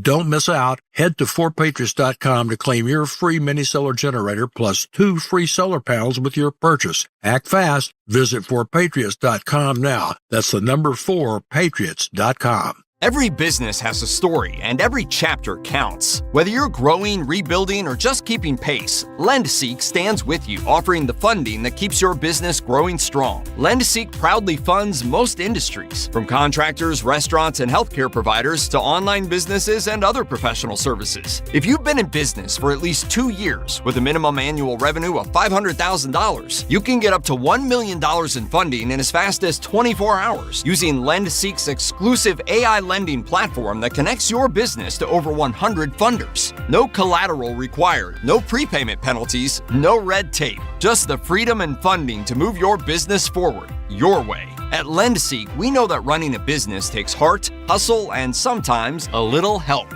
Business doesn't wait, and neither should your funding. Apply today with no cost or obligation at lendseek.com. That's LENDSEEK.com. LendSeek. You seek, we lend. You're back with Sam Roberts Show. You know, speaking of the things that bring us joy, you know, me and my tariffed dolls and everything, right before the show, we were getting a total education that Troy asked a loaded question, and it opened it opened Pandora's box to the point that Travis was like, it's almost like when somebody asks me a wrestling question, and I go, you don't really want me to answer, right? Because this is far bigger than you think. Like, if you're just looking for a quick aside, let's forget you ever asked that question. If you want to sit down and I'll tell you a tale, I'll school you. Right, then you can ask that question. That's like the conversation that I had with Andrew Schultz when he was like, can you tell me about Cody Rhodes? I'm like, if you want to get on the phone and you got nothing to do for the next couple hours, yes, I'll tell you about Cody Rhodes. Break it down. Yes, and he did. So Troy asked Travis if he would ever want to be the guy who plays Mickey Mouse at Disney World. No, he assumed I would and said that's what you should do. Right, like if you were to get a job at Disney World, you could just play Mickey Mouse. Like if this job ended tomorrow. Right. And Travis looks at Troy and he goes, "You," like he was like he was laughing like Troy had just said something totally ridiculous, because to me I was like, yeah, if Travis wasn't doing this, he probably would be Mickey Mouse, right? That totally made sense. I feel like that if there was a plan B, that's what it would be. Mickey Mouse. Mickey Mouse. Right. He's got this Mickey Mouse plan. Produce a radio show. But then it's like, if that fell through. If that fell, and you gotta, stuff falls through all the time. Go be Mickey Mouse at Disney World. That sounds right up his alley. He loves being there. He spends a lot of money to go be there. Right. Imagine if he got paid and he got to, I don't know if you're supposed to keep the Mickey Mouse suit, but you know how like when you work at McDonald's, you can kind of bring the shirts home, nobody's asking? I mean, you have to.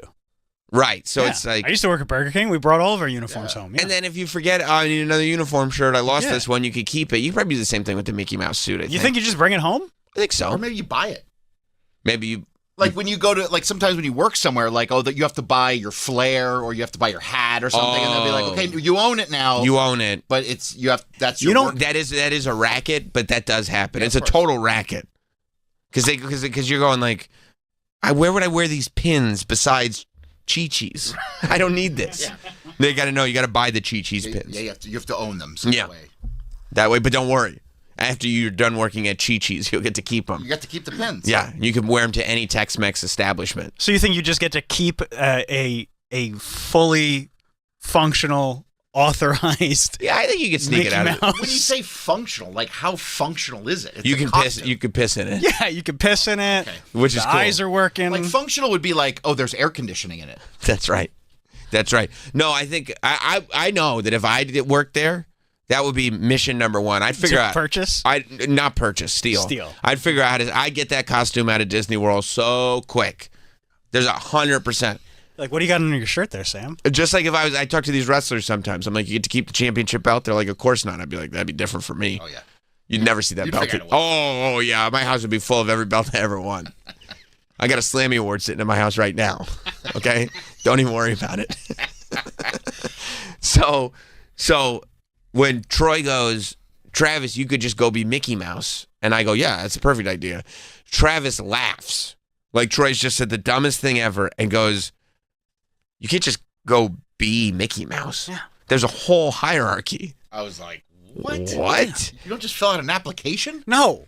And so then they don't just post on their website looking for Mickey Mouse. Looking for some schlub to jump in the suit is what I figured. It's so funny that's such a coveted position. I mean, I wouldn't consider it a coveted position, but if you're going to be a character, that's the top of the top. Okay. Mickey. Doesn't that make sense? I mean, I guess so, but like... What difference does it make? Just grab... I would think you just grab whatever suit's available and just throw it on. No. Yeah, like if you're a tall guy, you're Ronald McDonald. Right. You know what I mean? Like, you're not going to be Grimace. Right. Hamburglar. Right, that's right. You're too tall. You're too tall. Just paint up, put the red wig on. Get the hell out there. Right, it's not rocket science here. Get out of here. Yeah. Go wave to the children. There's kids, make balloons. Pass a couple balloons out and get them to eat the McNuggets. Big deal. Big deal. No. But Travis, and I don't know, maybe it's like the alligator with the clock in his belly is the introductory level character. I mean, my mind was blown. I'm like, where do you start? Yeah. Smee? What happened? Smee? Travis could play Smee because he'd show up and they're like, oh, we don't even need a suit. Just put the hat on. You already look like Smee. But this has to be a thing where people are like, I really want to go become Mickey Mouse. I'm sure. How do I sure. do this? There's that whole, and NSYNC didn't help. There's a whole culture in Orlando, like in theme park world, where people who really want to be famous, they settle on the periphery of fame. And they become theme park performers. Yeah, like that is where they found that makes sense. All the NSYNC boys. That's big in LA because you're going there to perform, and that's a job that you take. Right, like in Open LA, to be seen. It's almost like, well, when you decide it's time to like get a job that you can actually depend on the income, and you're like, I can't just keep going to auditions. Yeah, you'll go and get a job at Universal or Disneyland or whatever, and just hope that a big break comes along. And if not, at least you're performing. I guess is what you would say. Like the people in the diners here, like the waitresses that sing. The Stardust? Yeah. The Stardust Diner? Like, you ever walk past that place and just see like a block-long line? You're like, really? Yeah. This is where you guys want to go? For a $30 hamburger? It's not even that good of food. It's terrible. Right, I want to spend $42 on 6 chicken tenders while they sing in my ears. And the place is packed every single day. Well, they do Little Shop. It's just rubes. That is cool. It's pretty cool. Yeah. I can't remember seeing a bigger tourist trap. Than Stardust Diner? Oh, my God. It's Times Square. It's New York. It sucks. It's authentic. I miss Sbarro. So then... Yeah, you don't just get to be Mickey. So you said something right before we went on that was fascinating to me, that there's because I'm thinking the hierarchy is character-based, but you said no, that it's like you can't even meet the people at first. At first you start on the parade floats. Well, yeah, like from what I understand, and they keep this I don't tight. know everything, obviously, but like, yeah, you start first. I mean, it's a whole bunch of training. You have to learn how to act like a specific character. You have to learn how to interact with people. You have to learn how to not talk. You have to learn how to like pose. Like everybody's got Goofy's got his own pose. Mickey's got his own pose. Blah blah blah. But yeah, you don't get to just like jump in and become Mickey Mouse. That blows my mind. Yeah, I mean, what's the difference between Goofy and Mickey? I guess one's a dog, one's a mouse. One's a dog, one's a mouse. You think it would just be like who shows up that day? No, right, it's right. not who And it's shows like, up oh, that day. it's like a lottery. It's like, oh, I'm number 3. Okay, that's Goofy. Yeah, I don't know. See what costume's in there. Whatever costume's in there, we need someone to wear it. Get out there. Right. And you're just trying to make sure you don't get the one that the guy who stinks wore yesterday because it still smells like him. All for $17 an hour. Is that how much they earn? Yeah, they don't make a lot. Yeah. Because they do it for the glory? No, I don't think they do it for the glory. I think because it's just a low-level paying job. Oh, okay. I don't think it's because waitresses don't make a low wage for the glory. For the glory of it, to say I was a waitress. Okay. I thought, for the glory of getting to be these characters that you get to say I'm Mickey, $17 an hour, I'll do it for free. I can just say I'm Mickey now. Nobody knows who the hell's under that suit. No, it's like a... You know. You can tell. You know in your heart. Everybody knows. Bro, everybody knows there's no way you're Mickey. No. Why? You don't have the leadership qualities. Well, then why is he suggesting I go be Mickey? Well, you'd learn the leadership qualities. I appreciate that. And you love Disney. It's like, this is your opportunity to go be there. You get to be in the park. The last thing I would want to do is be in a really hot costume for 30 minutes at a time being, ho-ho! I think you'd love it. I honestly think you'd love it. I think you would, too. It'd be like when like a 50-year-old man finds himself, and it's weird for everybody else because they're like, "What are you doing?" Yeah, but they're the happiest they've ever been. They're like, "I'm gay." Right. You think that's like what? And everybody's like, "Huh?" But it's like, this is who you've been this entire time. You finally get to do this. Yeah, I feel like if we realized you were doing that, we wouldn't even recognize you anymore. Because you'd find your happiness finally. But then you and I would be happy for him. Be like, oh, very happy for him. We knew that was in there. Right. He gets to walk. And it led to a lot of anger and aggression because he didn't get to be Mickey. You think that's why I'm so shitty sometimes? Because you're suppressing. And I'm like, I want to be Mickey Mouse. Right. Now, you probably couldn't be one of the human characters. A face character. Right, like Peter Pan. Right. Because he's got to be like, they're like, Peter Pan wants to be a boy forever. And that ship has sailed for Travis. Oh, he's weathered. No. He's too weathered to be Peter Pan. No, I can't be a face. They're called face characters because they don't wear masks. Oh, I thought because they were baby faces. No. Oh. Yeah, like princesses and Aladdin and, Well, you can't be a princess because the president said so. That's true. But I got to wait a few years. Yeah. Or maybe not. I don't know. I see the hats that he's selling now. Right. But, you'd have to be under a mask. Mm-hmm. But I don't know. Do they? Because I know that they do make them all sign their autographs the same way. Yeah, you got to learn how to do that. Now, is it character breakfast elite level, or is in park better than character breakfast? I bet that's on the same level. I don't know for sure. Obviously, I'm not in there. Like Chef's Hat, is Chef's Hat Goofy as big of a deal as regular Goofy? And what about you can play multiple characters. Oh. But you can't just walk in and be like, I'm Mickey today. Right. You have to be assigned. You have to be ready. They put you through training. That's why it should be like a lottery thing, don't you think? Yeah, I think so. But like Sam said, you have to know how to sign all these autographs. I mean, every Goofy's got to sign the same way. When I worked at Sam Goody, they would just be like, okay, you're on the floor today. Okay, you're on the register today. Well, yeah, okay. but when I worked at Burger King, it was the same way. Right, but that's what I mean. So that's what I would think. I think Disney is a little tighter of a ship. I don't know why. Than Sam Goody. Sam Goody got it. Or Burger King. Literally today, your whole job is just to walk through the aisles and just pick up all the broken CD cases from people who stole stuff. That was a job, and I would think that one would be, maybe Jafar. You know what I mean? I could be Jafar. Jafar wears a mask. You could be Jafar. Honestly, you could probably do Jafar without the mask, I think. How dare you? If you shave the beard and just Jafar's got a lot of hair, right? I think. But he wears that hat. He wears the big hat, so I think he'd be okay.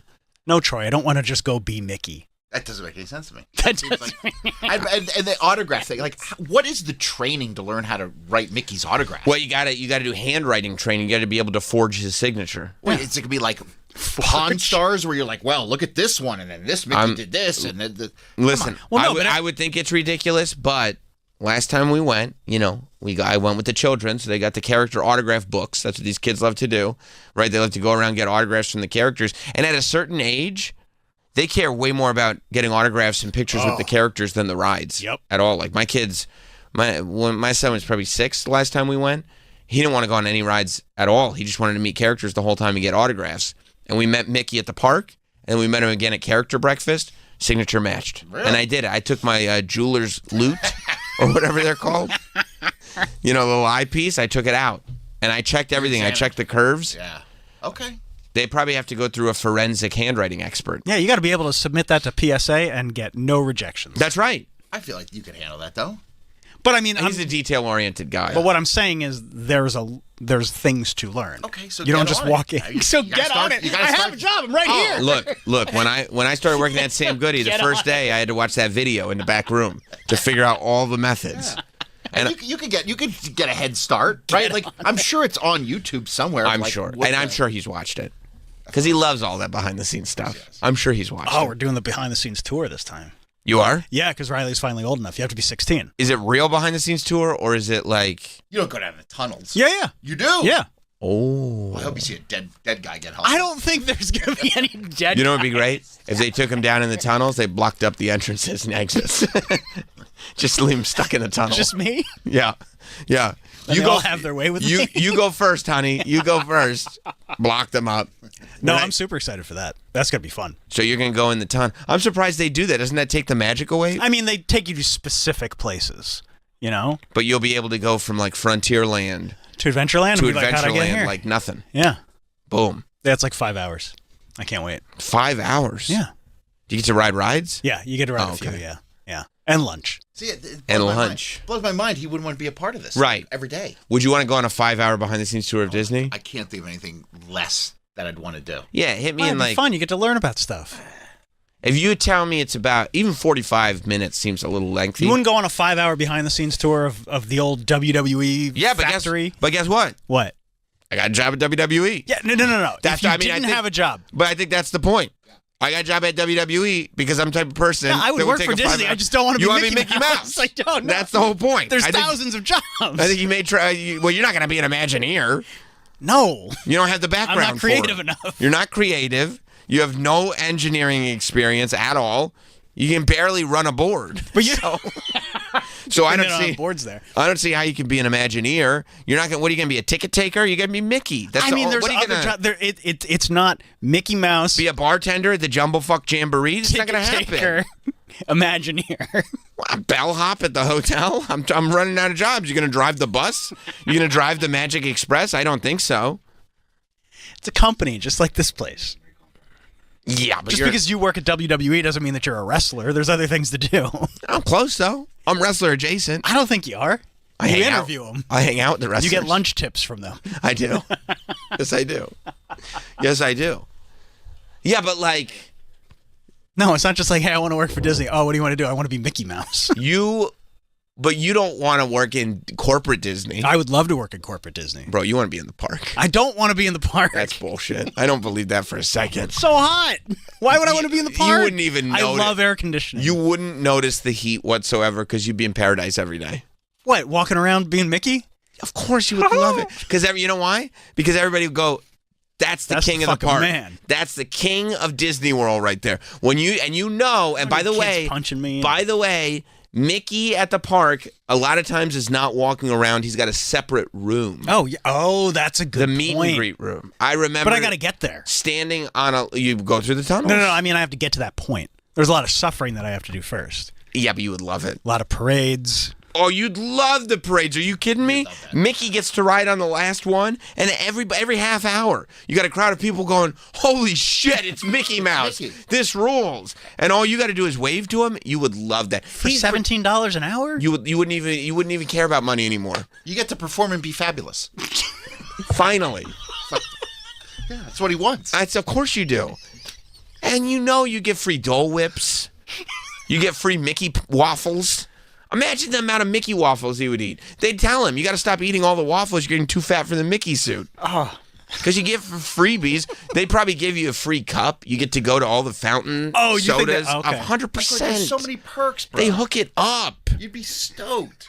I can't believe this isn't like crossing your mind. It's like it is. He doesn't want to admit it. You know why? Because it's such a you ever meet people and it's a scary thing. Having a dream that's a real. Yes, it is. Having a dream that's a real dream is a scary thing. Yes. Because what if it doesn't come true? Right. And then you have to admit that you want it that bad. It's like that fear of failure thing. You have to admit that you want it that bad. And then if it doesn't come true, you know there was a thing on your deathbed. There was a thing that I wanted more than anything. And I never got it because I never went for it. That's right. And that's him as Mickey Mouse. Yeah. Do you think that's why I'm 100%. on edge a lot? 100%. Because you're suppressing who you really want to be. I have an unrealized dream. Yes, of course. I want to be fabulous. Of course. And dance. And perform. You want to perform You want to perform as Mickey Mouse. You're telling me, Troy, you were just taking a call. Yeah. I said to him, when you're Mickey Mouse, Yeah.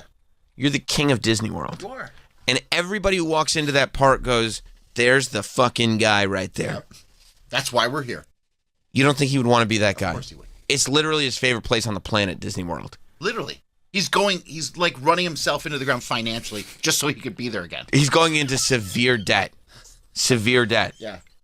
Like, and he's going down at the worst time of year. And by the way, none of this is my decision. And by the way, his daughter's going to feel it later in life. When she goes, there's nothing left. And he's going to say, wow, you wanted to go to Disney World. Did you And have she's fun? like, you gaslit me into going to Disney World. I didn't even really want to go. You think I'm gaslighting her? A little. You think she wants to go somewhere else? She'd prefer it. Okay.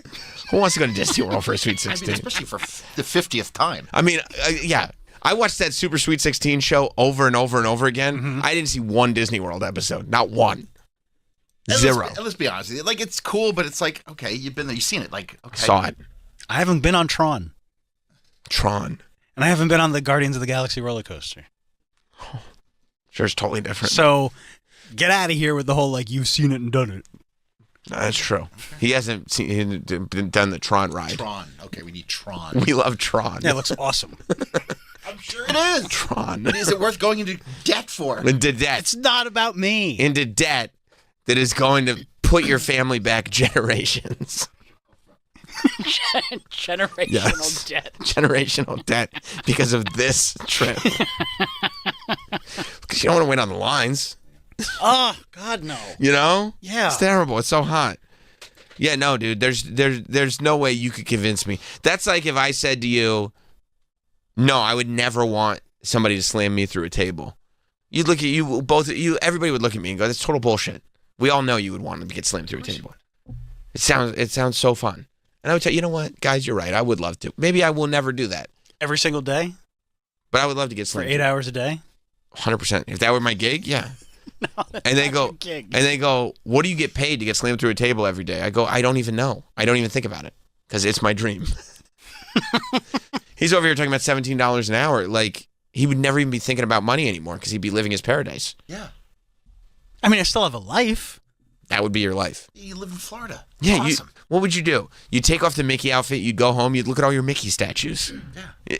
You'd wait. This is what you'd do. You'd sit in a chair. No, because then I'd be like, I'm looking at myself. You'd sit in a chair. This is what you would do. Go ahead. Because you'd have to move to Orlando, obviously. Of course. Which is a great thing to have. I'm not against Right. that. And You got me there. you would sit there. Maybe a couple times a month, you'd hang with Troy. For But- sure. For sure. Yeah, but other than that, We'd you go to would- Volcano Bay. You would get home from work. I like that. You would sit in a chair, and you'd wait until the next time you got to go to work. You think I would just... That's it.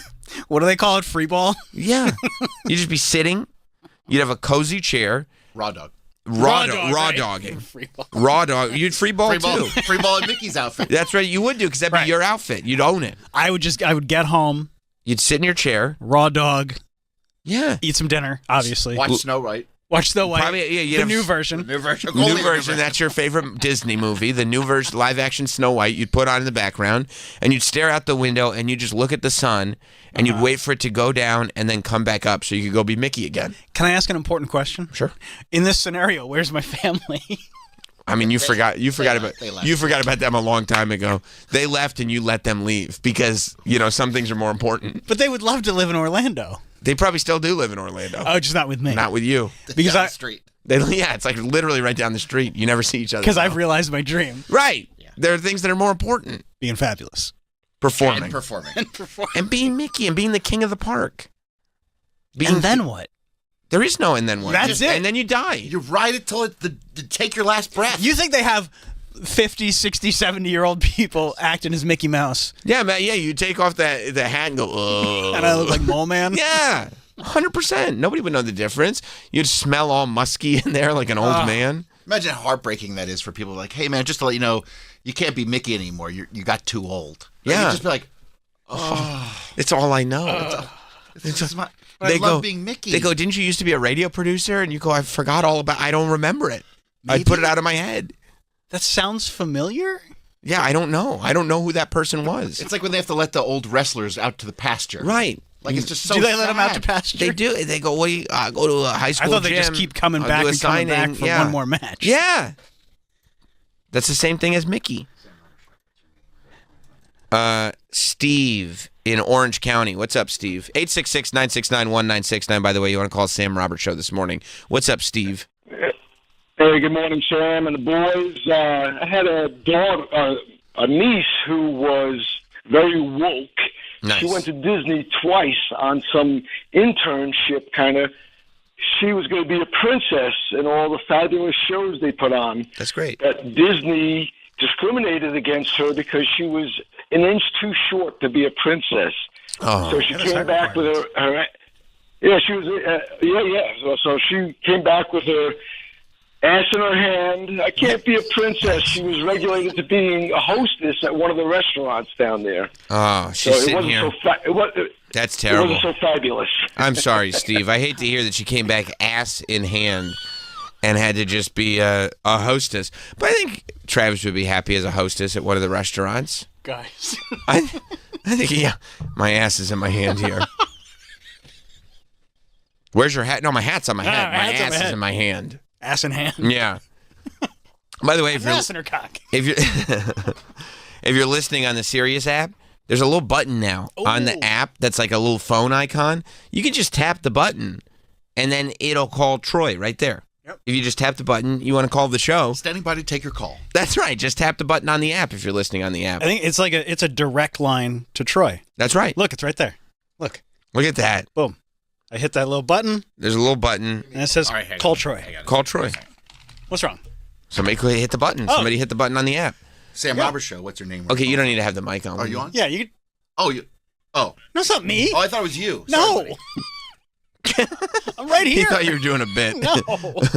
Oh, why should we call Troy? Andrew in Pittsburgh. How's it going, Sam? Good, Andrew. How are you? I'm doing great.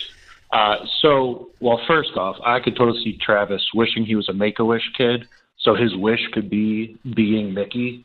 I think he's just playing you guys. I do too. Fake cancer to be Mickey? I think it's his ultimate dream. I mean, yeah, I wouldn't be surprised. Yeah. I haven't thought about it. It's not a bad idea. You thought about it. Yeah, he did. But my dad did the college intern program in the 80s, and he's at Disney, and he said one time he was walking through those tunnels and saw Mickey holding the Mickey head while smoking a cig, and it totally ruined the magic of Disney for him. He said it was never the same. Yeah, you're not supposed to do that, but that's so funny, even as an intern. He was like that's supposed to be kind of the inner circle, and it was like, no, that destroyed the whole illusion. Also, I also love that in the 80s, like there was a possibility of Mickey like just reeking of cigarette smoke when you met him. Oh yeah, he said that internship program was crazy. They would go on on their off days, they would do these international water cruises where they would just go out at night, smoke, drink, gamble, come back. A bus would drop them off at the campsite they stayed at. He said it was nuts. I mean, it was, pre-social media. Thank you, Andrew. Pre-social media was a fun time. It was the best. When just stuff happened, and even if somebody ratted, you could just say, that guy's lying. That never happened. That didn't happen. And you were done. I mean, what are you going to look, his word against mine. Who do you want to believe? Anyway, I got to go put this Mickey outfit back on. Mike in Massachusetts. Hey, so we were in Disney when my daughter was 6. We got a hot tip. If you miss a little bit of the fireworks, you can get an autograph from the princesses quicker. So Rapunzel signed her autograph book, Anna, by accident. Oh, she is no. not talking about it. Oh, my God. Talk about destroying the illusion. 8.5. Oh, and she was 6? Forgot who she was. Yeah. Oh, and see, at 6, you still kind of believe that those characters might be from the movie. You haven't really figured out what's what. You're meeting Rapunzel. Oh, well, I hope Rapunzel got fired. I really do. Travis Rapunzel. It work. I would never do that. Yeah, Travis Rapunzel never would have made that mistake. Thank you, Mike. You got to be method. So bad. You got to be method if you're in there. This is a big deal. People, I can't imagine. It's like Triple H signing Paul. Yeah, what? Going into or signing it like Terra Ryzen. Oh, I forgot. I'm not Terra anymore. That's a good idea. You should be Rapunzel.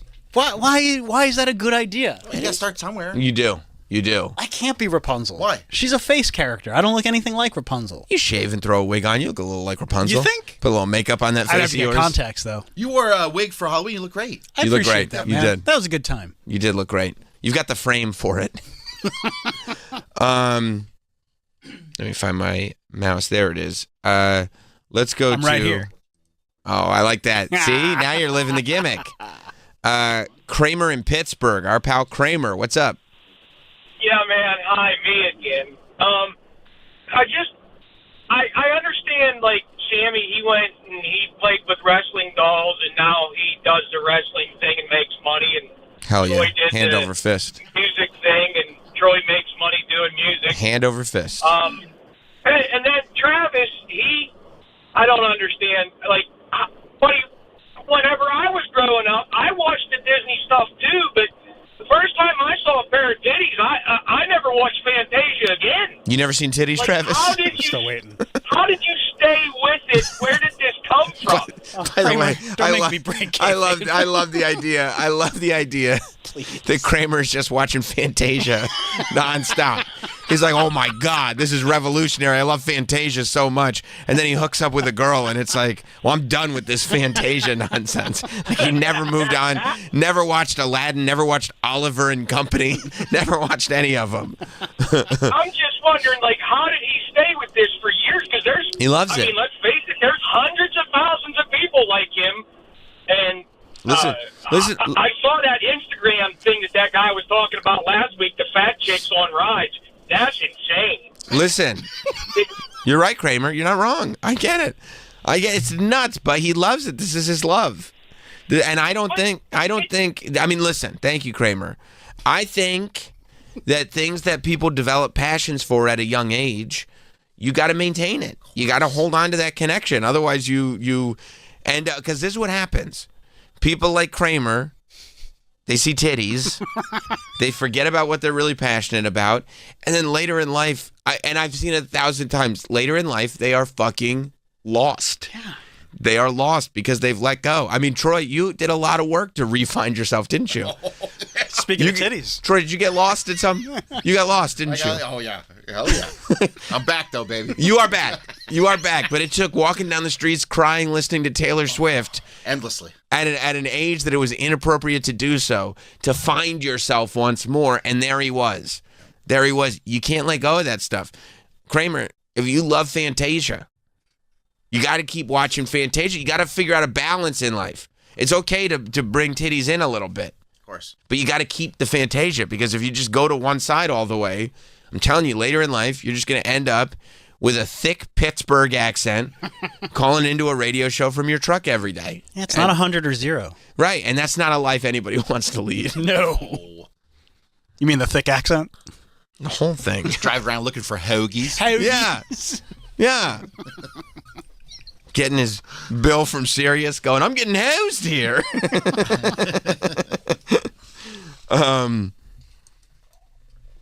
Let's see. Kyle in Alabama. Hey, man, I was going to defend Travis a little bit. One, Good. Travis, Guardians of the Galaxy ride is probably the absolute best ride I've ever been on. I can't wait. All right, but look, you could just go to Hershey Park and go on the Reese's Peanut Butter Cup roller coaster. Yeah. That one's good, too. Fuck up. Dorney Park's got a new one.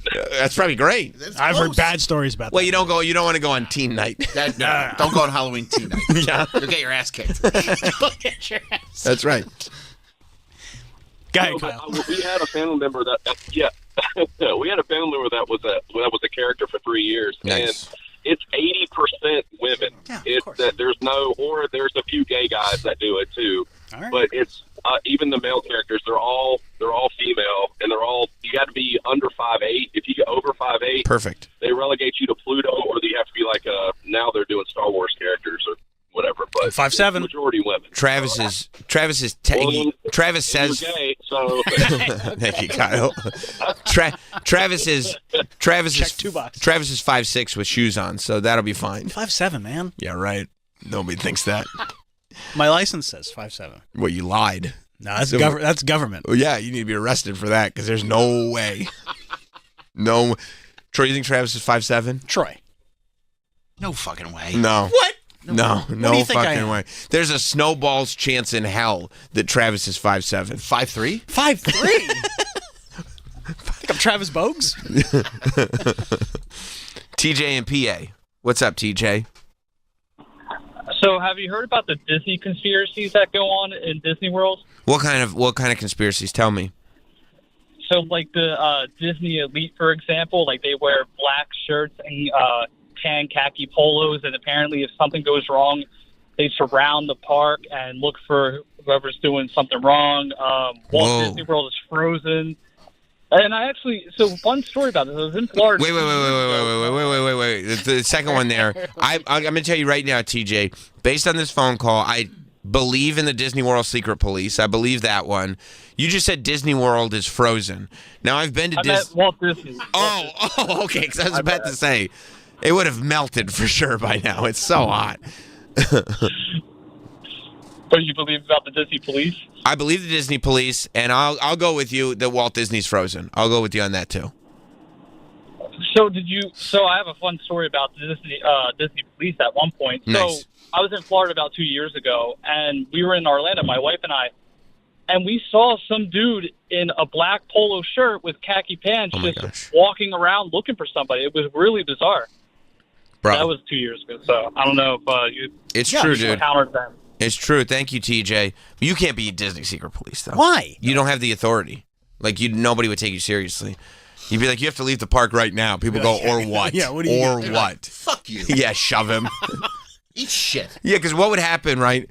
No, seriously. No, seriously, guys. Fuck you. Imagine if you see somebody in a Disney Secret Police uniform, but they're stuck in a garbage can by their ass. You know, like when somebody picks you up and puts you in a garbage can ass first, so you're like sitting in there, but you're kind of sunk in, so you can't get out. Yeah.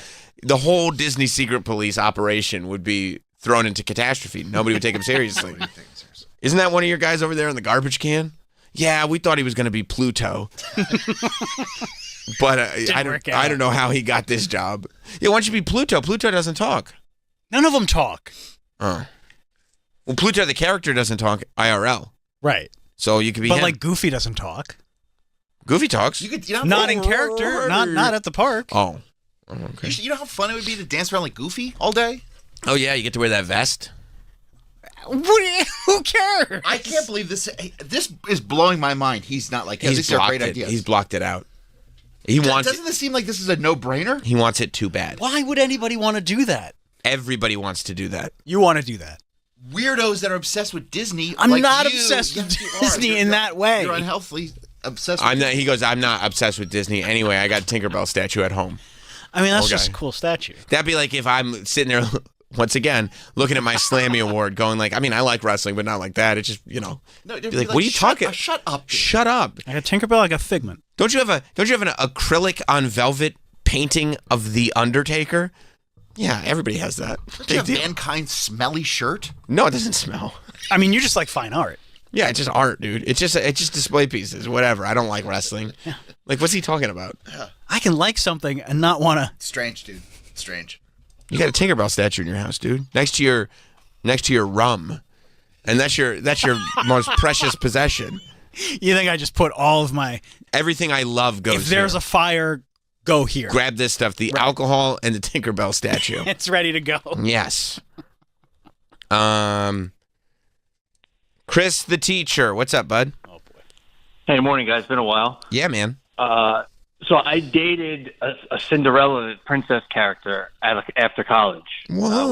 We got set up together. She was quite beautiful, but she had just that fucking Disney weird energy, and she kind of just discovered what a degenerate I am, and it didn't really work out. What's the Disney weird energy? Is it a morality thing or just a worship of all things Disney? Morality is a great word to use. Just an overall positivity, like an air of happiness, which does not fly with me. No, I could see where that would not mesh well with your day to day. Chris is so you want to know how it ended? How? Yeah, Chris, I'm going to tell you right now. Matter of fact, I do. So I don't know. We fought a lot, and which is not good for her. She was very positive. I wonder whose fault it was. I know. I don't know what happened. So she ended up right afterwards. She ended up fucking one of the dancing bears. I don't know what character it is. There's 3 dancing bears, and it was all over her Facebook. Oh no! And were you still with her? No, but it hurt. Oh, not one of the. Who are the dancing bears, Travis? I don't know. Probably the Jamboree. Listen to him pretending he doesn't know. He fucking knows every bit of it. Is that at the Magic Kingdom? Yeah. Country Bear Jamboree. Yep, that's it. Oh, she went into the Jamboree and fucked one of the bears. That sucks, dude. Look, it was probably bears better. Are cool. It was probably better for her, honestly, than sticking with Chris. I don't know. Look how good I'm doing. Chris, I know you're not doing too well sometimes. Do you ever think? I dropped $75,000 in 4 days last week. Can I show Sam what you sent me? Sure. Do you have the $75,000 to just drop? Look at what this guy does. Okay, let me see. I'm looking right now. Oh my! Read the wager. No, on basketball? On one game. I mean, Chris. I thought the Generals were due. Chris. That's a huge. It's insane. He bet 5 figures on a basketball game. Oh my God, dude! What are you doing? And wait, it wasn't the last game. What did they? No, lose? he won that bet, and then he texted me, or he messaged me a few days later saying I lost it all. Oh, Chris, did you lost it all after? That's weird. Well, I was up because I had put in 20, so I was up 85,000 in about 4 days, and then I got it, and then I dropped it. It dropped back down to 30, so I lost $70,000, and then I bumped it back up to 63. But I took it out. I'm going to take a little break. Yeah, bro. If you win $85,000, that's one of those things that for the rest of your life. This is You showed me that was his balance at one bro. point. When you've got that kind of cash. This is degenerate gambling. Yeah. When you win $85,000, that should be one of those things that you cash out, stop gambling forever, and for the rest of your life, you can tell people that you won that amount of money, and it will always be an interesting story. But instead, what about letting the good times roll? Yeah, instead you have to be the guy with the second part that goes, and then I lost it all, which is so much less impressive and so much more typical. I cannot imagine being him. Wouldn't it be great? I love Chris. Wouldn't it be great to be one of the people in charge of those sports books that realizes somebody just won? Let's say somebody just won $100,000 from us, and we're not sweating one bit. Nope, no big deal. Because they're going to keep going, and we're going to win it all back, and then a bunch of their money. Well, you would think that, but what happened, and the reason why I'm taking a break, is because the way I bet, I always bet what's called live action most of the time. So I don't know if you're familiar with that. It's in-game bets. Oh, yeah. So those lines change every second with the action. Yep. So I have a little edge with that with some people. And oh my God, I use FanDuel, and it kept up with my live betting, and now they've limited my wagering. Yeah, which you would think they would not limit me because they know I'm going to give it back. You are. Now I can't get buried. Do the kids know, when Dad's watching his game with his phone in front of him, don't talk to him? No, you know who knows worse? It's the fucking dogs. The dogs, when sports are on TV, they go into their crates and hide. No, Sam. Actually, I've just traumatized the animal. Can you imagine my behavior? Can you imagine the stress every single game? And I'm not just talking about postseason. I'm talking about regular season games. You're riding your kids' college funds every single He game. sent me a photo from a baseball game saying I lost it all. It's April. It's April. It's April baseball. How do you lose in Minnesota when it was like 10 degrees. Oh, I love it. I love it. I mean, look, you got to get your kick somewhere, Chris. That's it. I mean, it's just I don't feel. So I guess Cinderella saw that too. Right. So this is the only way that I can feel. I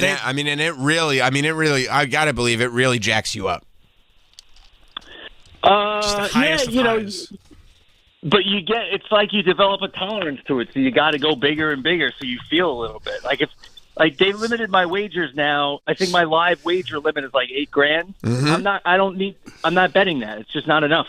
Right. That's like $20. Right. That's insane. Right. So it's literally even $8,000. It's literally like listening to a drug addict describe why he has to take 15 pills when he used to take 2. Yeah, it's I mean, I get it. And you know what, dude? It's their fault. It's predatory. Oh, I see. Because it's on every fucking commercial. It's on every fucking He's not sports wrong. game. Yeah, no, you're right. And that's what they always say about addicts. The first step is admitting somebody else has a problem. The first step for an addict's recovery is admitting somebody did this to you. It's not your fault.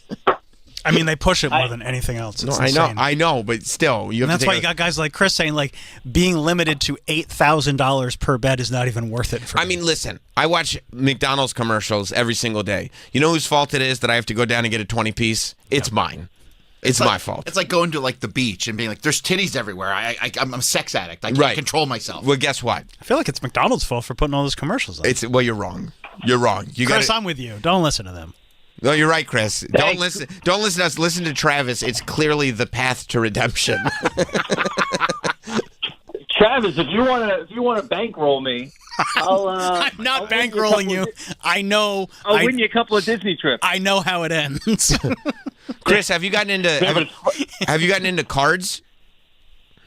That was how I started. Yeah. Okay. Okay. That was how I started, but I wasn't good with the probabilities and there was odds. There was a facet of the game that was escaping me, so I couldn't have an advantage. I think he thinks you're talking about. Oh, no. I meant trading cards, like baseball cards. Topps cards, yeah. Oh my God! I'll send you all my autograph ones that I collect. Because it is. I'm not surprised at all. I'll send it to Travis right now. That's amazing. Cards, most of my money goes into memorabilia. I have 6 separate Pete Alonso home run bats that were $10,000 each. Many. I mean, bro, it's tough. Yesterday, I was playing. I was on the Fanatics Live app, so like people were buying it. It wasn't my collection. But I pulled a 1 of 2 Undertaker. Oh. And I was like... Isn't that the best? The best. I was like, I need to... Then you realize it's not yours. Oh, so I was like, I need to spend a lot of money on Breaker's Delights so I can have my own. Yeah, the kids are into it now too, and I don't want... I have a rule that I don't want them to get the scratch-off tickets, but my fucking father-in-law buys them for them anyway. Yeah. But they're getting into the cards now, where they like really expect they can win. Like they really expect they're going to get something, and it's all just base. It's garbage. It's always garbage. Yeah, of course. Well, yeah, I mean, there are. That's how it's high market like collector packs, and then there's the stuff you get at Target, which is meant for kids to just have fun collections. And you'll pull something good sometimes. Sure, but also like. They're like, hey, if your father's a degenerate gambling addict who yells at his father-in-law for buying his kids scratch-off tickets, right? As if he's not the one doing all the damage because he thinks the commercials are the main problem. Chris, don't change. No, you're the best, dude. I love it. You're the best. You gotta feel, Chris. You gotta feel. Yeah, send me. I'll show Sam. Yeah, I gotta feel something, guys. You got to. And hey, how about those Mets? They're winning. And then you know what, Chris? I would put money on it. They ain't gonna stop winning. Nope. Probably gonna win tonight. I stayed home today so I could go. Perfect. Smart. Take that time off. Live betting. Yeah, right in person. What do you do for a living, Chris, the teacher? Yeah, for 13 more years, and then I'll be retired. The countdown clock is on. Then you can gamble full time. Yeah, that's going to be bad, especially because my wife, if she stays around that long, my wife won't be retired for 3 years after I retire, so that's a lot of alone time. And how old are your kids? 13 and 11. So they'll be out of the house. So they'll be gone. Oh, bro. Your wife is going to... you need a co-host. Dude, your wife is going to resent you so much. You're going to be such an I don't have to do anything, stay-at-home degenerate. He's going to be up at night betting like women's Chinese basketball. 100%. You're going to... Yeah, you're going to... Been there. I'm big with the tennis, with the like Iranian tennis, and because it's in the morning while I'm working. Right. Sure. And then, while I'm working. Yeah. Like it's a desk job. All right, kids, watch the video. I got to gamble on Iranian tennis. Yeah, but U.S. sports aren't on yet. Right. No, that's true. Yeah. And then your midday action when there's really no sports that have started yet from like 2 to 5 is like the Brazilian basketball league and Eastern European basketball. That's how you get through it. I get it. I was in a gas station store the other day, as I usually am, and they have the like lottery systems that are like hourly, like how lottery does, they do it every 4 hours or whatever it is. And literally, the lady that was ringing me up had to go, "I'm sorry, sir, would you wait just a moment?" Because she realized there was only 1 minute left on that midday lottery, and she had to grab her ticket real quick before she rang me up. Oh, good. We're everywhere, Sam. You don't see us. But we're everywhere. I know. We'll be right back with Sam Roberts Show. Summer is here, and Comedy Central Radio is kicking it off with a Memorial Day Marathon. You'll hear back-to-back hours of Comedy Central stand-up specials from John Mulaney, Nikki Glazer, Jim Gaffigan, and more. I don't understand the people who don't like TV. I just prefer reading. Have you watched television? It's way better. There's pictures, there's sound, and most importantly, no reading. It all starts Monday at 7 a.m. East. The Comedy Central Radio Memorial Day Marathon. Comedy Central Radio, Sirius XM 95. Hear every game of the NBA playoffs on Sirius XM. He's going to fire up a three for the win! Don't miss a second of the action all the way through the NBA Finals. It's good from the left wing. Jalen Brunson is red hot. And throughout the playoffs, get closer to the storylines that matter on NBA Radio, Channel 86. There are certain guys that you need to be a part of your roster to win NBA championships. Listen to home and away broadcasts of every NBA playoff game on your radio and the Sirius XM app. This show is sponsored by BetterHelp. You know, there was a time where there was a stigma around therapy, and I'm so happy that stigma has been broken. We all kind of know. Maintaining your mental health is just as important as maintaining physical health. That's what BetterHelp is great for. But there's still progress to be made. 26% of Americans who participated in a recent survey say they've avoided seeking mental health support due to fear of judgment. We're not judging anybody here. This Mental Health Awareness Month, let's encourage everyone to take care of their well-being and break the stigma. BetterHelp has over 10 years of experience matching people with the right therapist from their diverse network. BetterHelp is fully online, making therapy affordable and convenient. Easily switch therapists anytime at no extra cost. We're all better with help. Visit BetterHelp.com/Teft to get 10% off your first month. That's BetterHelp, HELP.com/TEFFT. Talking about guns with others might not always feel comfortable, but it could save a life. Here's a way to start a conversation. Your family is going over to your neighbor's home for dinner for the first time. How would you ask if there are any unlocked guns in the home? Hey, we're so excited for tonight. Before we come over, though, may I ask if there are any unlocked guns in your home? Our guns are stored securely, locked in a safe that the kids can't access. Awesome. Learn how to have the conversation at agreetoagree.org. Brought to you by the Ad Council. These statements have not been evaluated by the FDA. This product is not intended to diagnose, treat, cure, or prevent any disease. As with any dietary supplement, consult your healthcare provider before use, especially if you're pregnant, nursing, or taking medication on a regular basis. Are you on a GLP-1 medication, like Ozempic or Mounjaro? Looking for a simple, effective way to keep the muscle while you lose the fat? Then you need Replenza, the delicious nutritional drink physician-formulated specifically for GLP-1 users, with a unique amino acid blend to help prevent muscle loss and support muscle tone. Plus, prebiotics for digestive health and collagen for skin elasticity. Packed with electrolytes, it's the perfect way to stay hydrated and balanced all day long. Give your muscles, your gut, and your skin the care they deserve with Replenza. Backed by science, designed with you in mind. Replenza is made in the USA in an FDA-registered facility. Now you can feel your best and look your best on your weight loss journey.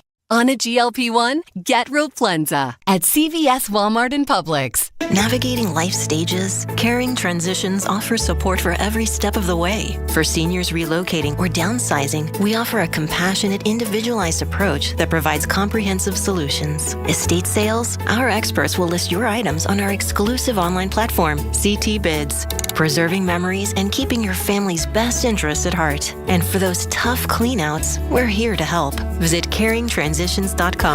Caring Transitions. Embracing new beginnings with confidence.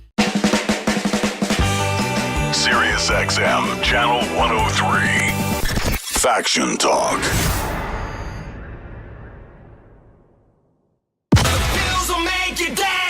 Feel the energy and the impact of Sirius XM Octane. Immerse yourself in a community of hard rock extremists.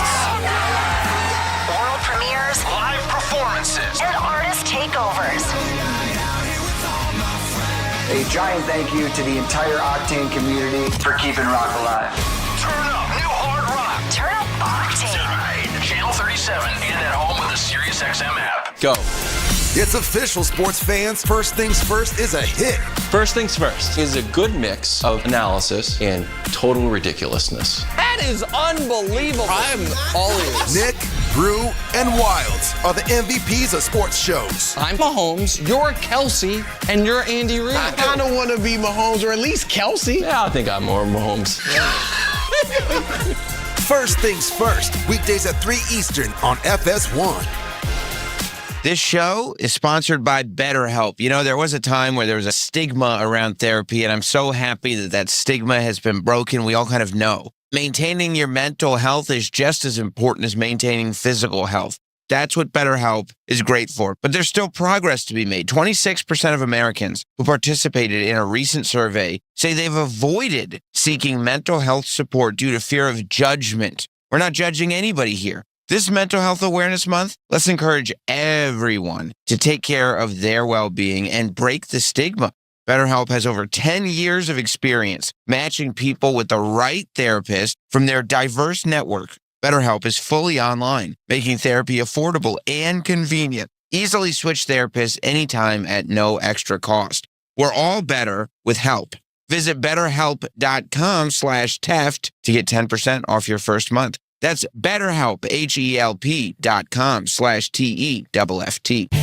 Sometimes bad things happen to good cigars. Not at Famous Smoke Shop. Unlike the other guys, we take pride in how we store, pack, and ship our cigars. We've been family-owned since 1939, so we know what it takes to make a great smoke and a great experience. Visit FamousSmoke.com for thousands of premium cigar brands, fresh and ready to ship from our climate-controlled 20,000-square-foot humidor. Every order is backed by our Famous Freshness Guarantee. Check it out now at FamousSmoke.com and use promo code FREE20. That's FREE20, and we'll take $20 off your order of $99 or more. Our cigar experts make sure you get the best deals on the best cigars, so every smoke is your best smoke. If you want an okay cigar, you go to your neighborhood OK Cigar Shop. If you want the best cigar, you go to Famous Smoke Shop. That's FamousSmoke.com. Get real cigars from a real cigar shop and save $20 right now. Shipped fresh, direct to you. Go to FamousSmoke.com and use code FREE20. Will new tariffs impact small businesses? Rising costs and economic uncertainty can hurt your bottom line. But with Swish Funding, your business can stay strong. We offer fast, flexible funding solutions from $10,000 to $2 million for working capital, cash flow, and more. And as little as 24 hours with no collateral needed. If your business earns at least $50,000 per month and has been around for over a year, you could qualify today. Don't let anything slow your growth. Get funding fast at swishfunding.com. Swishfunding.com. We're back with Sam Roberts Show. So much going on today. You know, we have spent in the history of our programs a lot of time talking about Mike Francesa and the foibles of Mike Francesa. Of course, Mike Francesa, legendary radio guy. GOAT. I would say GOAT radio guy for sure. Yeah. Especially here in New York, right? I mean, Mike and the Mad Dog is one of the most famous sports radio shows anywhere. I mean, it was a New York show, but big enough that they did a 30 for 30 just about the history of this show. And I think really, if you look at it, almost a blueprint for a lot of what came in sports radio following Mike and the Mad Dog. Just a monster of a show. Mad Dog left, and then of course they hated each other because you can't do a giant radio. Apparently, you can't do a giant radio show with a co-host and not hate them. You just you just hear these stories. Show me where that's not been the case. Of co-hosts hating each other somehow, and you can be witness to it. Jim and I never came close to hating each other. No, because there was a power dynamic out that was. You went into it in a different perspective. Meaning, like I'm like, Jim, like this Jim was already established. Yeah, he was there before you, and you came in as really as an intern and then a producer, right? Sure. And it was like, and that was something I was comfortable with. That was something. But if there was like a show, like if this show was like another person that came up in the ranks with you, fuck him. Exactly. Yeah. Who the fuck does he think he is? Yeah, no, I guess that's true. I also think that it was helpful that we both had outside interests. 1,000%. You know, we weren't like married to each other, and that's also why I say like it's always these like monster shows where it's like the thing that you are known for, because people know me from stuff I do outside. There are plenty of people who know me from like pro wrestling world. There are people who know me from all kinds of stuff. People who know Jim from his books, from his stand-up, from his television, from, you know, like, so I think we were both very fortunate in that case. Because, I mean, this Mike and the Mad Dog, they couldn't stand each other. I mean, the best story ever was that, like, Mike went on vacation, and I guess Mad Dog had a weekend show that he would do by himself solo. And Mad Dog's solo music just said, "It's the Mad Dog," whereas Mike and the Mad Dog had the song that said, "Mike and the Mad Dog." So Mike goes on vacation, and day one of Mike's vacation, Mad Dog makes the call to change the theme music of the show to just "It's the Mad Dog." And Mike, of course, even though he's on vacation, what's dog doing? What's dog doing? And he hears this playing. He hears Mad Dog just playing the Mad Dog song. No reference to Mike, just like, here we go, I'm doing a solo show now. Fuck that guy. And cuts his vacation short by every day except one. The next day, Mike just walks without even announcing it, without even telling Dog that he was coming back. Mike walks right back into the studio, sits down in his chair, and just gives Mad Dog a look like, try that bullshit again. I dare you. And it's like, bro, you're cutting vacation short now? But this is what happened. Mad Dog ends up leaving. He ends up coming over here to SiriusXM, has a very successful channel over here, leads into First Take, and having this whole second life as being the kind of back and forth with Stephen A. on First Take. Crushing it. And I mean, yeah, there are maybe even a bigger audience of people now that just know and love Mad Dog. Oh, absolutely. For the stuff he does on First I would Take. say that's correct. Yeah, we're biased because we're in New York, so we interact with older people that grew up with Mike and the Mad Dog. But that was just in New York. It's just in New York. It was at a period of time. Right, and generationally, that's being phased out. Yeah. Whereas First Take is everywhere. But then Francesa just did the Mike Francesa show for years after Mike left. I guess. Yeah. I mean, after Mad Dog left. Yeah, he just kept doing it. If you're saying that, then yeah, sure. People love Mike Francesa. Yeah, I guess. Well, they love listening to Mike Francesa, I should say. I think they love waiting. Yeah. Because, I mean, I was one of them. I didn't even care about sports. I was just sitting there waiting for a prank call to get on, waiting for him to get mad, and then we'd get all kinds of gold. Just him sitting in a room by himself. You get all kinds of gold. Well, he ends up retiring and then coming back and then retiring again. Didn't exactly have the second three-peat Jordan run when he returned to radio, but he is now retired, and he is from radio. And he's doing the Mike Francesa podcast. I mean, it's been interesting with Francesa because I feel like it's been a rude awakening that it's almost like when a New York City mayor runs for president. and you realize that you've been in New York and you've been on the front page of the New York Post and everybody's talking about you, and New York is such a bubble into itself that it tricks you into thinking that what's happening in New York, if you're in New York, is what's happening everywhere. When the reality is, outside of New York, nobody gives a fuck. So Mike, I think, thought that, okay, big deal, I'll just go national. And found out that like there wasn't as much interest in him nationally as there was just in New York. Well, I figure it's got to be much harder to do a national sports show because in New York, you know what you're talking about. You're talking about, what, 6 teams? I mean, if you're Mike, mainly the Mets. Mainly the Mets. Mainly the Mets. But you're an expert at the Yankees, the Mets, the Jets, the Giants. But you know how these sports guys are. Most of them are blowhards that are not experts, that they just are experts at talking and figuring out how to have opinions. Mike's a smart guy, though. Mike is a smart guy. Mike knows his shit. Oh, yeah. Mike, I listen. But it's got to be a lot harder to pivot to a national show. Especially if you want to maintain that level of expertise. Yeah. Because you have to know about every team and every one. And that's ridiculous. Right. You know? Right. So he's doing this podcast now, and unfortunately, it appears it's still the same old Mike. Same old Mike. And that's part of his charm, that Mike will never change.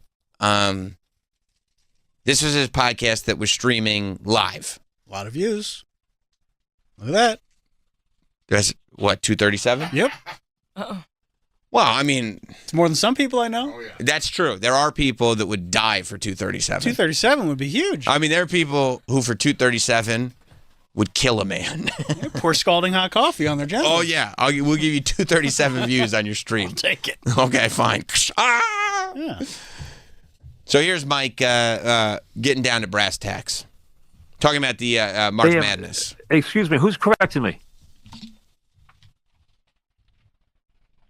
Hello? There's going to be some dead air here. Break the tape. Who's correcting me? Who was that? Who said that? Okay, look, pause. I've got to tell you. First, he said break the tape, which I'm assuming he's not. I don't know what he's talking about. I don't know. But I love that Mike carries himself in a way, and he did this exact same thing when he was on radio. He did this exact same thing when he was on the Yes Network, where he won't put live mics in front of the staff. The staff only talks to him in his headphones. So when he ends up having conversations with the staff, it would be like, like if I was talking to Travis or Troy or Mike or Danielle, and I was having these conversations, but you guys at home or in your car just heard my side of the conversation. I'd be like, that's a crazy thing, Danielle. And then we'd sit for about 15 seconds while she responded only in my ears because she has not yet earned the right to have her voice on the Mike Francesa airwaves. And then comes in, and I can't believe that with all the clips of Francesa that have gone viral, and I mean, this back after this Twitter account has been there documenting all of it, that he hasn't figured out yet that a lot of this, the reason to me that so much of this is funny is because you don't hear the other side of it. You just hear Mike Francesa yelling into a void. And I could listen to Mike Francesa yelling into a void. Being annoyed. I mean, every day. I did listen to it every day. Who was talking to me? Let's try and get to the bottom of it. Well, what were you guys talking about? Because I heard it in my headset. I thought you were talking to me. Now, who said that the Big East has been won already? Who just said that?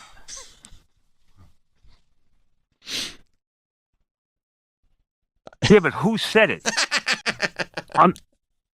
Okay, one of you guys just said that St. John's has won the Big East tournament.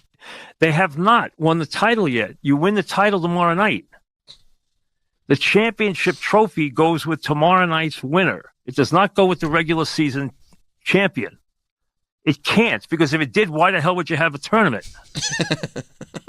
So you're wrong about that. The title goes to who wins tomorrow. That's how. This is exactly, by the way, how I have to start talking to Travis. If you did, you wouldn't be wrong. Listen, up until right now, I agree with everything. Mike's not wrong. Fact-based. But if you made a mistake and I was like just talking down to you, you are wrong. You have to understand that this is this way because of this, and you said a different thing. You're wrong. And you go, okay, fine. He's completely in the right. If I'm understanding this clip correctly. Okay, and it's tough because we don't hear the other side of the conversation at all. They're in a break right now. Right? It's still live, but Mike is under the impression that they're taking a break. I think when he said break the tape, he thought that they were pausing the record. I don't know what he meant by break the tape. That feels like an old school radio term back when they would use like a physical cart deck or whatever. But because he knows he's live. There's people watching. Like I don't think he knows he's live. No. He doesn't know that he's live in this minute, but the show is live. The show airs live. Well, then how could you break the tape? Dude, all I'm saying is Mike is under the impression that they're taking a commercial break. Are there commercials? I'm sure there are. Before you say that he thinks it's a commercial, you need to find out you're wrong if there are commercials. But you're wrong. If there aren't commercials, you're wrong. You see how that's not a nice way to talk to somebody? But hang on. Yes. Troy, you wouldn't like it if I talked to you like that. Absolutely not. You know what would happen if I talked to Troy like that? He'd be like, hey, I was just looking something up. Fuck you. I'd be like, oh, jeez. All right, sorry, man. Whoa. Because later in the clip, he goes, oh, we're live? Like, he is under the impression, whether there are commercials or not, he is under the impression right now that they are not on the air. I don't think he knows he's live. Right, he doesn't know that they're live. But I don't think he knows that this was ever live because he said break the tape. Like, if you say break the tape means we're going to commercial? Somebody, when he was doing the show, was in his ear saying, hey, Mike, actually, St. John's has already won the Big East. And that's wrong. That's an incorrect. I understand, but if he's a professional, you just hear that and you ignore it and you keep going. I've had people I've done many things where I've had people in my ears feeding me misinformation. And when I was new, it would fuck me up. But when I'm in the business for 30, 40 years, you ignore it, you keep doing your show, and then after the show go, what the fuck were you talking about? But if you've got a producer that's trying to correct you, like the producer's intent right here. Yeah, what would that be like?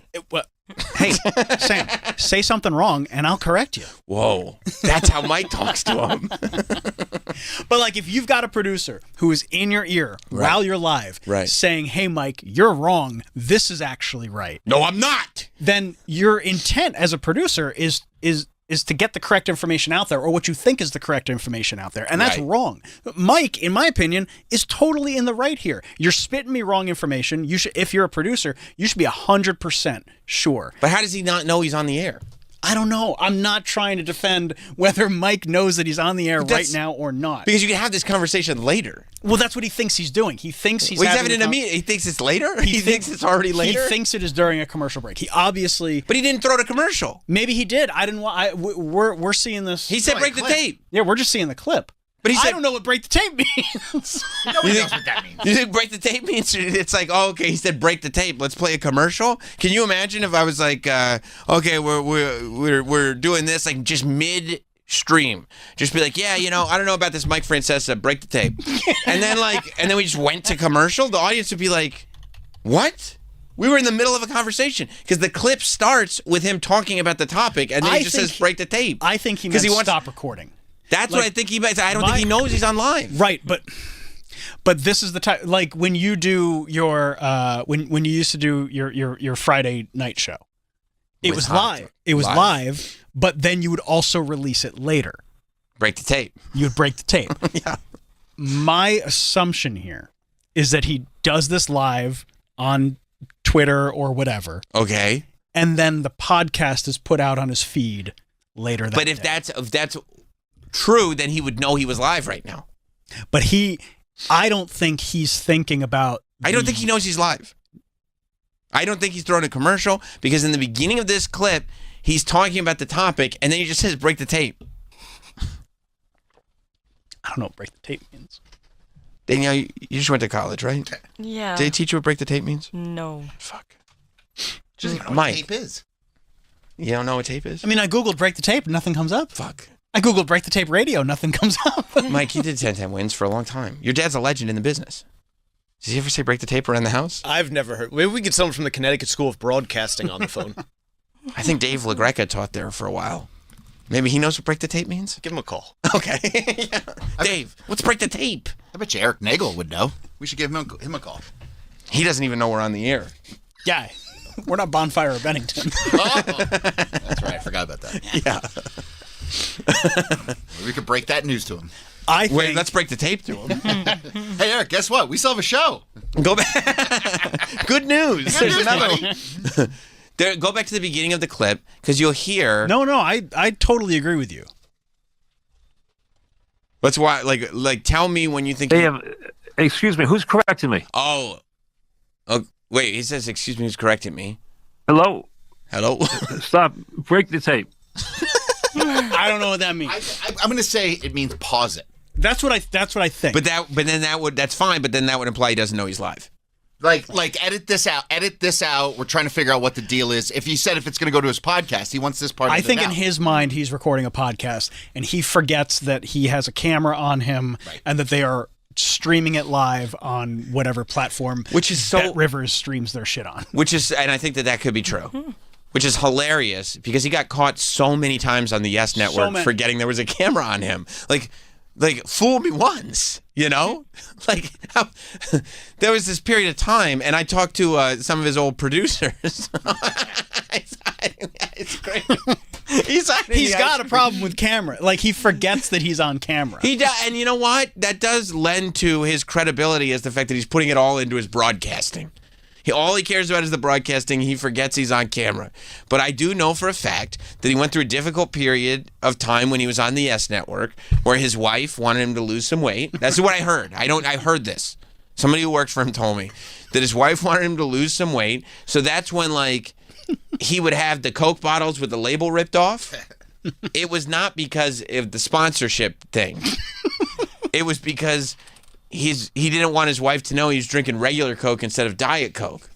But you could tell it was regular Coke because the cap was red. So he thought he was being slick. He wasn't that slick. And here, he's helping himself to a nice bowl of ice cream, which looks like he sent one of the interns down to a soft serve station. That looks like it might be a Carvel because I see the pink spoon, and that is a... Or one of those frozen yogurt places you can add the toppings. That's what I thought. It was a frozen yogurt place you could add the toppings. Okay. But you think it's like a 16 handle? A 16 handle situation. But then he puts his cue cards over the ice cream to hide it. Yeah. And then he says something like, "Hey, are we on TV?" Yes, Mike, we're on television. You got to tell me. There's a sign in the thing. It says on air. You're on television. He's an old school guy. He is. He started without cameras. He is. But I mean, but he's been on camera for decades. Yeah, once you're in your habits. Mike the Mad Dog was on Yes forever. And his show was on Yes forever. Yeah, I mean, it's been enough time that he could have developed new habits. But I think he just completely always forgets that there's a camera on. I agree with that. I think the entire run of the Mike Francesa radio show was on television. Yeah. Because Mike and the Mad Dog, at the end of their run, started television. Now, I mean, are any of those radio shows on TV anymore? On the Fan? Yeah. They run on... Boomer is. And maybe Boomer and Geo are on. Yeah. And I feel like Craig Carton left to go to FS1. But that's like a TV show. Yeah, that's basically the afternoon guys are too. Tiki and Evan and them. And they're on TV? Yeah. Okay. I don't think Michael K is anymore. Michael K is not. Because he does middays now. Yeah, and the afternoon show's not on TV anymore. What? Why would it be? I mean, Michael K's not on it. What an asshole. It was Michael K's show. It was Michael K's show. Why would you just broadcast the new afternoon show? People love with whoever. People love it. Do they also complain about the Mets broadcast booth being better than them? That's what people enjoyed. I mean, listen, the Mets broadcast booth is better than any broadcast booth. Don't tell Michael K. Well, Michael K's wrong.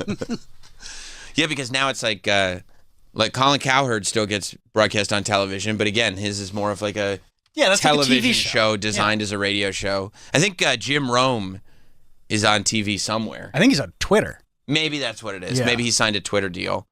And of course, McAfee is the king of it now. Yeah. But again, that's like a... And I think, is Rich Eisen on Dish Network or something? Yes, or Roku. Roku. I think Rich Eisen's on Roku. Dan Patrick's on something. Yeah. But those, again, feel like... Those are television primarily shows. television shows that get syndicated on the radio stations. Yeah. So, okay. But no, I think he's in the right. If you're going to be a producer... And you think that your information is so important that you have to speak into your host's headphones. To be fair, that's their only option. Well, that's true. He doesn't let them speak. Like they don't have their own microphone. Like if I'm saying something weird, you feel free to just say onto a microphone so that everybody can hear. I disagree, Sam, and I'll go, okay, let's have a conversation about that. That's not the dynamic that Mike Francesa sets up. No, he's more of a dictator. Yeah. They're not listening for you. They're listening for me. But, like, you better be right. And, like... Especially if it's Francesa. That's what I'm saying. You like, know the beast you're dealing with. Yeah, you better be right. And you better know that the Big East tournament is already over when it's not. Right. I mean, this guy was so wrong about that fact. He was off on that. It was incredibly wrong. I probably would have waited until I was done with the show to go like, Hot Dog, please stop feeding me information. But he thought he was on a break. There are no breaks. He said, break the tape. Are we sure that that's what that means? Well, McClure texted me. Oh, that's awesome. I hate to put him on blast. Hey, actually in Philly, what we used to say is... He said that he asked a former WFAN staff, and no one knows what he's talking about. They don't know about break the tape. So this is not some, like, Francesa-ism that only those who know. Maybe that was the problem. Maybe that's why this stream. I told you break the tape. What do you mean we're live? Mike, I don't know what you're talking about. What does that mean? Nobody knows what the hell you mean. What are you talking about? It's vernacular. No, it's not. What? Whose vernacular is it? McClure is like a student of this game. Oh, yeah. He came up and raised him. Huh? I said if anybody would know, it would be him. If he doesn't know, and if Eric Nagel doesn't know. Well, we don't know. I'm sure I have a feeling. He doesn't know our show. That's true. But that doesn't mean he doesn't know what break the tape is. Yeah, but we'll never know because they'd be like, oh, they were talking about you on Sam Roberts' show. He'd be like, what? What is that? What? The wrestling show? I Podcast? What? You mean his Instagram account? Who's correcting me? Who was that? Also, by the way, I also love too that he's looking for the name. Give me the name. Like he can't just go like he can't just be cool for a second and go, hey, just so you know, like that was misinformation. He has to. I want to know. He wants to know who to yell at. Who said it, so I know who to punish. It's not good management skills. It's very Samuel Jackson. Say what again? Yeah, it is. Yeah, it is. But also to defend Mike. He loves Mike Francesa. I got to start treating Travis like Mike treats his guys because I don't think. Can you imagine? Can you imagine how shitty Travis would get and how quickly he would get that shitty working with Mike Francesa? I wouldn't work for Mike because of that. But can you imagine having to ask us 10 times who said something? Like just fucking just say it. Just say I can't imagine that. You know why? Why? Because I work with Hot Dog. And Hot Dog is the type. He owns up to his mistakes. No, he doesn't. All right, that's a good point. Great counterpoint on my part. Yeah. Okay. No, you got me there. No, he'd sit there trying to pass the buck. I go, Hot Dog, it's just me and you. Who are you passing the buck to? No, because you had said, no, I hadn't. If I'm asking as the boss, hey, who said that? And obviously they are not giving him an answer because he keeps saying, who said it? And you know, you've worked with radio guys, Sam. You know that, like, the ego on these guys, and if somebody says the wrong thing into the ear, they're going to freak out. They're not going to roll with the punches. And you're right. Yeah, they're not allowed to have microphones. You're right. They're not. But just like making the conscious choice to be like, you know what type of person I'm going to be? I'm not going to roll with the punches. It's like, why? I mean, that's who he's been. I know, but why? Because he's miserable inside. He's not a happy person. You know That's why people call up and say, hey, Mike, do you think the Mets are going to go 162-0 this year? Hey, before you call it a show, why don't you read a book, okay? It's a great thing to call it. Just opening day, the Mets win, and somebody calls and says, hey, Mike, Mets look pretty good this year. You think they go 162-0? Just to rile them up. Just to fuck them up. They stay on the line for hours to do it, too. Yes, hours. Yeah, exactly. And you know what? When Mike points that out, when he goes, you were on hold for 2 hours, this is all you got to say? I'm at home going like this. What a hero. What a hero that guy is. I'm glad he did that. And by the way, it's not like it used to be. Like, it's pretty easy to just put your cell phone down and just wait to be picked up and do other shit. Throw it on speaker. You're picking your kids up from school. Yeah. You're, shh, shh, shh. Daddy's waiting to fuck It's up not Mike like it Francesa. used to be. Yeah. Yeah, I mean, there are so many people who have so many stories that I sit there and I am just bored through their stories. But if I was hanging out with a friend of a friend and that friend of a friend was like, yeah, I used to wait on hold for 2 hours to fuck up Mike Francesa, he could have me in stitches. Tell me every call you made. I want to know. That's someone you would want to have a conversation with. Oh, I mean, I could have, and then I'd be like, I would want to hang out again just so he could tell me the exact same stories again. All right, let's try to get through this. Who said that? Oh, it was playing. No, it was playing. Who was talking to me? Give him an answer. But maybe they're Well, fucking what with were them. you guys talking about? Because I heard it in my headset. I thought you were talking to me. No, we now, broke the who tape. said that the Big East has been won already? And maybe they want to throw their boss under the bus. You just said someone's that. be like, Right. Maybe their boss told them to say it. Yeah. And so they're like, fuck. Oh, I see what. Yeah. Yeah, okay, but who maybe. said it? Right? Yeah. that's why it's like, Okay, one of you guys just said that St. John's has won the Big East tournament. They have not won the title yet. You win the title tomorrow night. Can you The pause for a second? championship trophy goes. I loved it in their heads. They're going like, okay, we were wrong about St. John's. You were wrong about the fact that you're not on the air right now. Like, because the staff knows he's live. They let him sit in it for a while. Because he's yelling at them. He's treating them not like human beings. I don't see it that way. Okay, well, you love to be treated like a human being. I don't think he's yelling at You him. don't have any empathy in your soul. Hey, ask this guy to find the terms of service. But he's not yelling at him right now. That's right. It's his tone. It's his tone. It's his tone, but also his tone. Can you believe that of all people, Travis is defending the boss yelling at the... I kind of understand it though, because they're saying the wrong information into the host's ear. They're giving him the wrong information. Okay, 2 and his seconds tone- ago... But his tone is only the way that his tone is because they continue to not tell him the information he Mike, wants to know. I mean, crazy dad. 2 seconds ago, I said that's misspelled. Troy said, well, you can read it. Fuck you. And now he's going like, no, they're allowed. I mean... But I need to start Yeah, conducting... but you don't roll with the punches. You have to point out every single spelling flaw. You are my But apparently... Exactly. You You're are like, hey, Okay, and hey, apparently... who's you guys, writing these phones today? apparently you guys love that because he's doing the right thing. No, but you're just as much of a dick as he is. You said he's in the right. He is in the right. Okay, so then that's how I'm going to act going forward. Ooh, big change. If I... Who said that? Which one of you just said big change? Somebody said it. Huh? What? Who said it? I see. This is a conversation I would love to have heard the other side. Yeah. Because, like, what are they saying? When he keeps saying, who said that? What are they saying? I don't think they're saying anything. They're looking at each other going, fuck him. I think somebody said, hey, say this, that one of the lower staff people said it. And then it's like, I don't want to get called out on it. I didn't give that information. Somebody else gave that to me. And they don't want to throw the other person under the bus. And they're not, like, WFAN employees. They're Bet Rivers employees. That's I mean. They're podcast producers. They're probably making no money. They've got like 6 other shows that they produce. Yeah.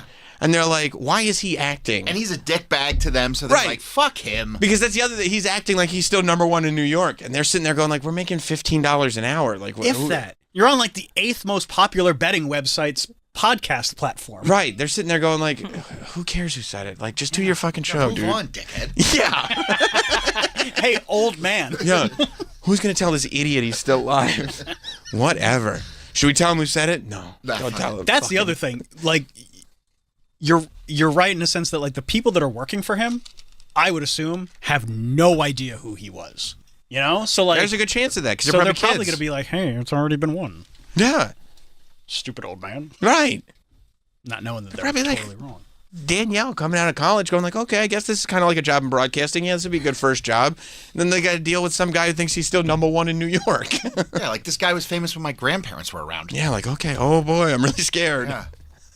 But at the end of the day, they are feeding him wrong information. Oh, I can't wait till you feed me wrong information. I do it all the time. I know. But I say it on the air. I don't give it to you to come off as you're the one saying it. I don't try to correct you like behind the scenes. So you're saying that because I leave your mic on, I don't get to yell at you? No. I'm saying that... Because I need to figure out how to do this so that I can yell at you.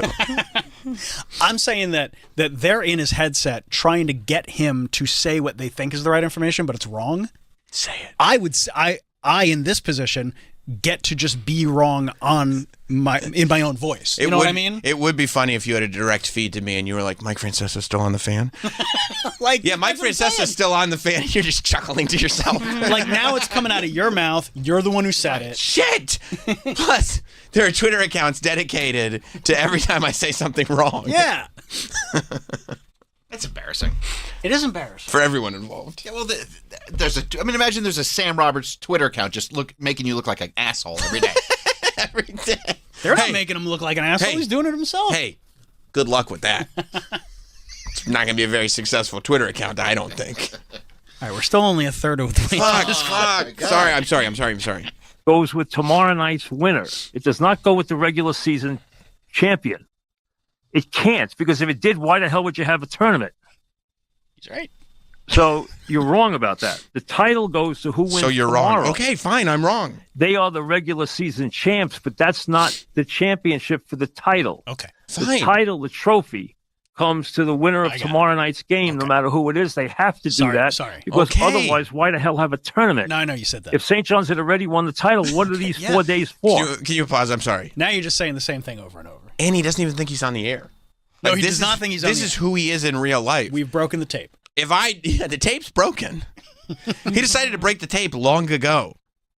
And he thinks to himself, if I don't break this down, because this is a guy who loves telling people that they're wrong. Oh, yeah. Like this is a guy who loves, like, talking down to you and going, let me explain how wrong you were. But what I'm really doing is getting the opportunity to be right. I love to talk down to you where I'm right and you have to apologize for being wrong. Which, if I know that as a producer, I better be damn sure I'm right before I give him any information, because he loves to be right. You know what I mean? I gotta start being more like that. I roll with the punches too much, Troy. You've also got good guys around you. You don't need to do that mean. One to your right? Yeah, right over here, buddy. Yeah. My dog. Pound it out. Yeah. Not sure that's what you spell O'Reilly, but if you can, I think. Let's go back to Mike Francesa. So whoever said that is wrong. The championship of the league is decided tomorrow night. All right. That's the title. That's who holds up the trophy. Whoever wins tomorrow night cuts down the nets. Now it's like, okay, I got it. Yeah, can we put the tape back together now? Like, I am on his side to an extent, but it's like, okay, once you say it 4 times in a row, I got it, Mike. Okay. Put the tape back on. Okay, let's unbreak the tape. Yeah. That's how it works. So whoever said that doesn't know what they're talking about. Right? Funny way of saying. It's so insulting. But he's right. But it's insulting. Okay, I mean, that's a way to say it, but he's right. It's rude. Whoever said that does not know what they're talking about. Okay, but you don't have to dehumanize somebody. I mean, for what? Because you're on the Bet Rivers podcast? Like, come on. What they're talking about. All right? Okay. Now let's go back and start this over again. And I don't want to hear you. That's what everybody's like, what? Run it back. Let's start this over. Mike, what do you mean start it back? This is the show, Mike. See that 237? They're also watching this. By the way, how do like 12 people leave while this is happening? They're fucking jerks. I mean, this is the greatest. This is the greatest. I can't believe that it hasn't skyrocketed while this is happening, but you're right. It's down to 225. And I tell you, as much as I want to talk to the people who prank call Mike and wait on hold for 2 hours, anybody that like goes like, oh, that Mike, I can't take it. I turn it right off. It's like, get the fuck out of my house. Oh, this guy's yelling at his staff. I'm out. I don't want to hear that. Oh, really? Well, that's all we're listening to. All right. Now let's go back and start this over again. And I don't want to hear you guys in my headset, okay? So whoever's bleeding through, knock it off. Knock it off. Because I heard you guys talking, and the information you were given was wrong. And now they got to figure out should we tell him in his headset that he's live? I mean, he doesn't want to hear us in his headset. Or should we just pretend like, okay, we're rolling? Okay, all right, tape is no longer braked. I think they're just hoping he just moves on. Yeah, because stop talking about this. It's 2 minutes already. Like, I got it. Well, he's got to make a point. And I don't know how to break a tape. Also, I'm still trying to figure out the tape. What were you talking about? What? What? Oh, we'll start over again. We broke off the air, didn't we? Broke off the air. Okay. So that's probably what he's thinking. Break the tape means break off the air. But does that mean he thinks you just stop the stream like midstream and then start the stream again? Cancel it. Cancel it. Don't worry about it. Oh, so he's probably super bummed because already they were feeding him misinformation. Now he says break the tape, and these inexperienced nudniks don't even know what break the tape means. Over again. We broke off the air, didn't we? There you go. Yeah. We're live? This is all on the air. Just yell at you guys? What?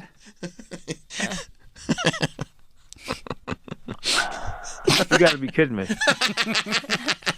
This rules. You got to be kidding me. You know what my favorite part of this whole thing is? Like he just knows. the deep exhale. Like, not again. Everybody knows I'm an asshole. Like, he's probably really happy doing a podcast that, like, not nearly as many people listen to, just like a quiet podcast where he can do whatever he wants. He gets his paycheck. He doesn't have to worry about the books. He doesn't have to worry about people concentrating on what he's doing. And he knows there's always these lurkers. There's always people waiting for him to do something like this. Oh.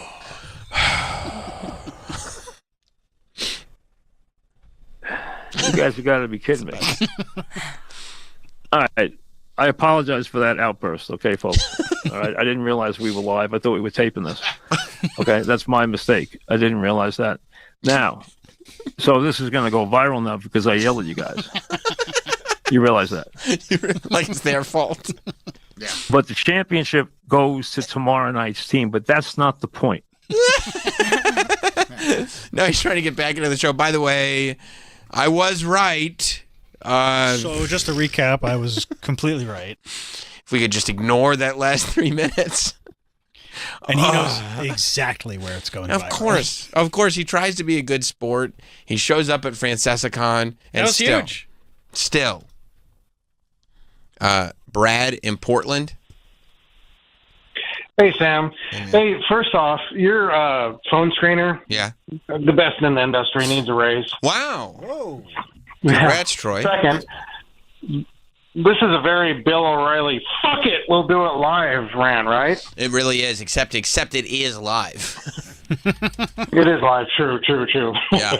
All right, love you guys. This is reminiscent of that. I mean, people just get mad at their staff. Bill flew off the handle, though. He really did. At least Francesca wasn't yelling. He was talking down to. He was being condescending. He wasn't yelling and cursing. I mean, Bill O'Reilly. You ever see this, Danielle? No. You never seen Fuck It, We'll Do It Live, Fuck It? No. Oh, this is legendary.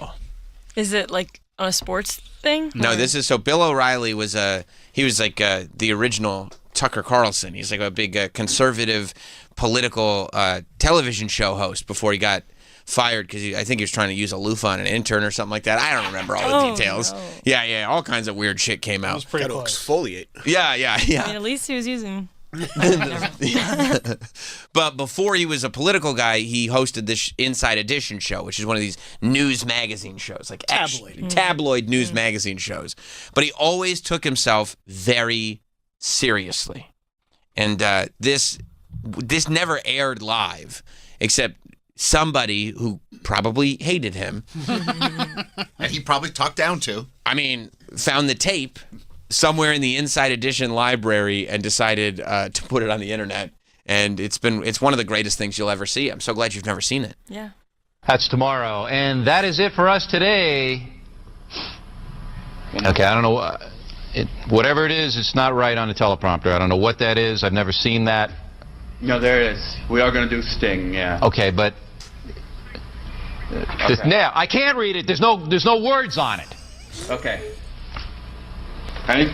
Sure. There's no words there. To play us out. What does that mean? To play us out. Sting is going to do. It's a video. Sting video. Can you pause for a second? Mm-hmm. So I understand what's going on. 100%. They want him to say to play us out. Here's Sting. Here's Sting, and then they the play musical artist. So he doesn't leave. He doesn't end the show. A tape of Sting playing music ends the show with him saying to play us out. And no one should be this mad 30 seconds in. No. I mean, nobody should be this. It's like, I cannot. And I hope one day, I hope to God, one day I get so successful in my career that I really do start treating people like shit because it seems so delightful. But I have never. I mean, I've worked with teleprompters and teleprompter operators and all this stuff, and all I can think about is like, look, I get to stand here and just talk into the camera for a living. That's my job. It's the dumbest job you could ever have. Meanwhile, there are people who are probably making less money than me who have to write the words for me to say into the camera. Like, guess what I'll never do?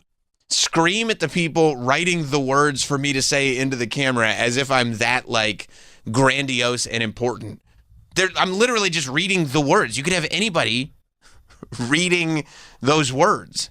Also, it's not live, so there's no reason to get this upset. No. Wait, is there nothing on the teleprompter, or he doesn't want to say what's on it? I think he doesn't understand how to say what's on it, and he's so full of himself that he doesn't just want to go, hey, could you guys just explain to me what I'm supposed to do? Right.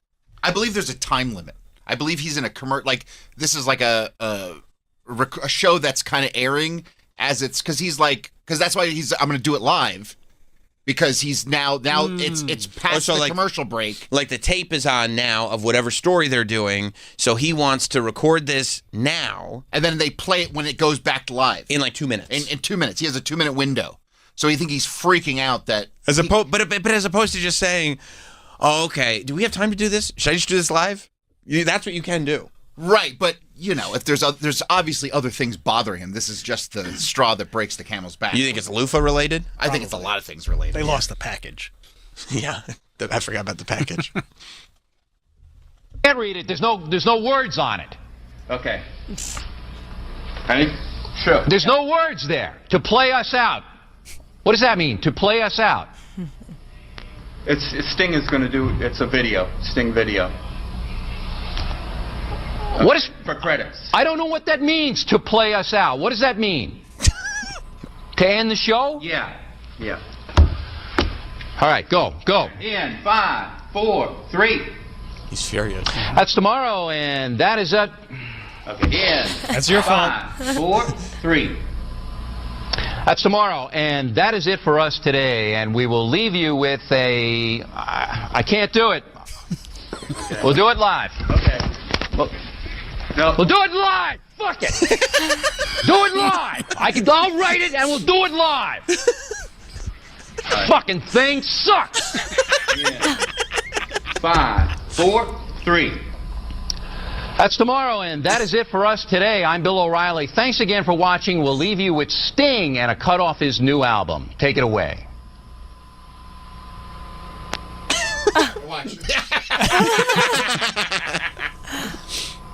I mean, why, right? Ew. I disagree with what Troy. A gross display. Why? It is a gross display. Grow up. I think what he means by live is that he'll just do it in the moment. Not that they're actually live on, because there's no way. Like, I'm not reading that prompter. Yeah. I'm just going to do a live shoot. Well, why does he seem like he's in a hurry to get it? Just like... Because he's an asshole. Get your thoughts together and just do it at your leisure. Because he just wants to get out of there. You saw how quickly he took his jacket off. Oh, yeah, he's ready to go. Yeah. I think what he meant was like... But yeah, I mean... I'll write it myself. I'll just do it off the top of my head. Mm-hmm. This is a really good clip, but I'm not going to play it right now. And we'll just do it live. We'll do it off the cuff. Yeah, I mean, this stuff is still a complete asshole. It's not tough. No.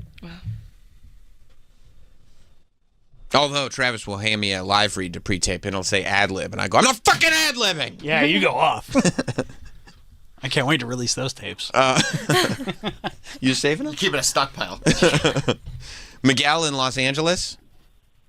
Hey, Sam, you have been mean to your staff. Didn't you tell Shitloaf that he was the worst person you ever worked with? Yeah, I didn't yell it. But he was. Also, he was. You told him that. He was, and by the way, I was very hesitant in telling him that. But, it was asked, I think. There's a reason for me to say it, and I had to rate. Also, it was kind of a funny thing to say in the moment.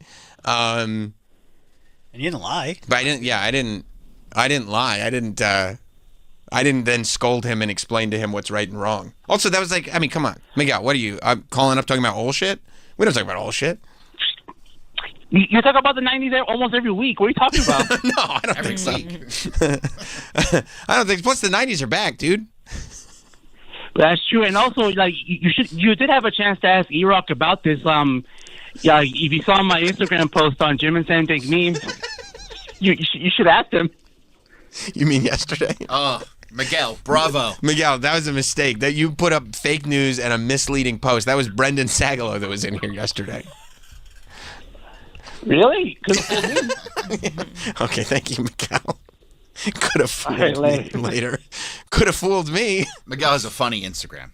Look good to me. Jim and Sam Dank Memes. Give him a nice plug. Okay. Puma, our friend Puma in Chicago. What's up, Puma? There we go. Good morning, boys. Good morning, Puma. And good morning, Danielle. Hi. Hope you had a good weekend.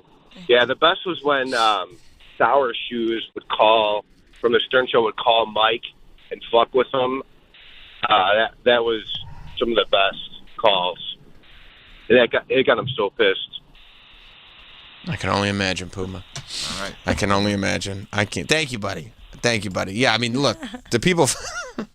How dare you laugh at Puma? The people. Riveting, right? I mean, it's just people fucking with Mike Francesa will never get old. We will be right back. The Sam Roberts Show. What's up, everybody? This your boy Earthquake, and you know you can check me out on my show, Quake House, 4 p.m. Eastern on Kevin Hart's Laugh Out Loud Radio, Channel 96. Nothing is off limits because we're comedians, so every topic is discussed with the attitude of making it funny. I like to call it The View with Comedians. 100% funny. It's about bringing comedians to the light of the world. Quake's House, Kevin Hart, Laugh Out Loud Radio, Channel 96, or anytime on the Sirius XM app. Be kind. Rewind to the best of the 90s. Get jiggy with 90s hip-hop and R&B on Sirius XM Fly. Feel the angst of 90s grunge on Lithium. Or relive pop hits that are all that and a bag of chips on 90s on 9. Check out these and many other 90s channels at home with SiriusXM on your phone, computer, Alexa, or other internet-connected devices. Just search 90s. No doubt these are uncertain times. Government programs are being restructured, with huge changes being announced seemingly every day. As the saying goes, nothing is certain in life except death and taxes. Translation, you can't doge your taxes. Despite what you're hearing, the IRS is still sending out tons of notices going after paychecks, bank accounts, and even taxpayers' Social Security checks. And with staffing reductions, it will only get harder to resolve the issue if you owe the IRS. Don't wait. Take control. Call Optima Tax Relief, America's #1 tax relief firm. Their award-winning tax attorneys and licensed professionals know who to call at the IRS and can save you thousands if you qualify. Put your fears to rest. Call the tax experts at Optima for a free consultation today. Call 800-370-8283. 800-370-8283. 800-370-8283. Optima Tax Relief. Some restrictions apply. For complete details, please visit OptimaTaxRelief.com. Want to sell your home for thousands of dollars more? Find a great real estate agent to help you sell, because it's a fact. The top agents sell homes for thousands of dollars more, and the easiest way to find a top agent is Ready.com. REDY.com. Just post your home on Ready, and in 48 hours, the best local agents send you proposals. And part of every proposal, those agents offer you a cash bonus up front just to be your agent. Yes, you could get thousands up front just to pick an agent on Ready. And you know what else you'll get? An agent really motivated to sell your home fast and for top dollar. Because that agent has their own money invested in selling your home. That puts your home at the top of their to-do list. Ready.com. Successful agents with their own money invested in selling your home fast. Ready gets results. Diabetes, high blood pressure, anxiety meds, everyone's on them. If you're a 50-year-old male, maybe a bit porky, and you may even have type 2 diabetes, $1 million of term insurance may only cost you about $200 a month. Call Term Provider. Speak with Big Lou at 800-244-0909. Big Lou will find a term life policy for you even if you have type 2 diabetes, are overweight, or have high blood pressure. Term Provider has helped thousands of people like you who think they can't afford term life insurance. To buy $1 million of affordable term life for you, all you need to do is call Big Lou at 800-244-0909. Lou will make sure the scales are tipped in your favor. Call 800-244-0909. Big Lou will answer your call and work to fit you into a term life policy that you can afford. Remember, Big Lou's like you. He's on meds too. Call 800-244-0909. 800-244-0909.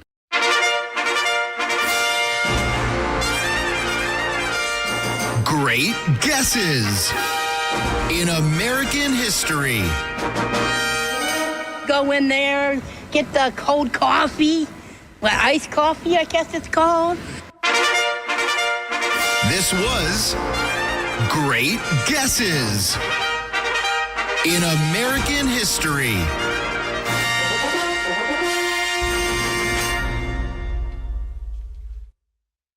Sirius XM, Channel 103. Faction Talk. The UEFA Champions League final is on Sirius XM.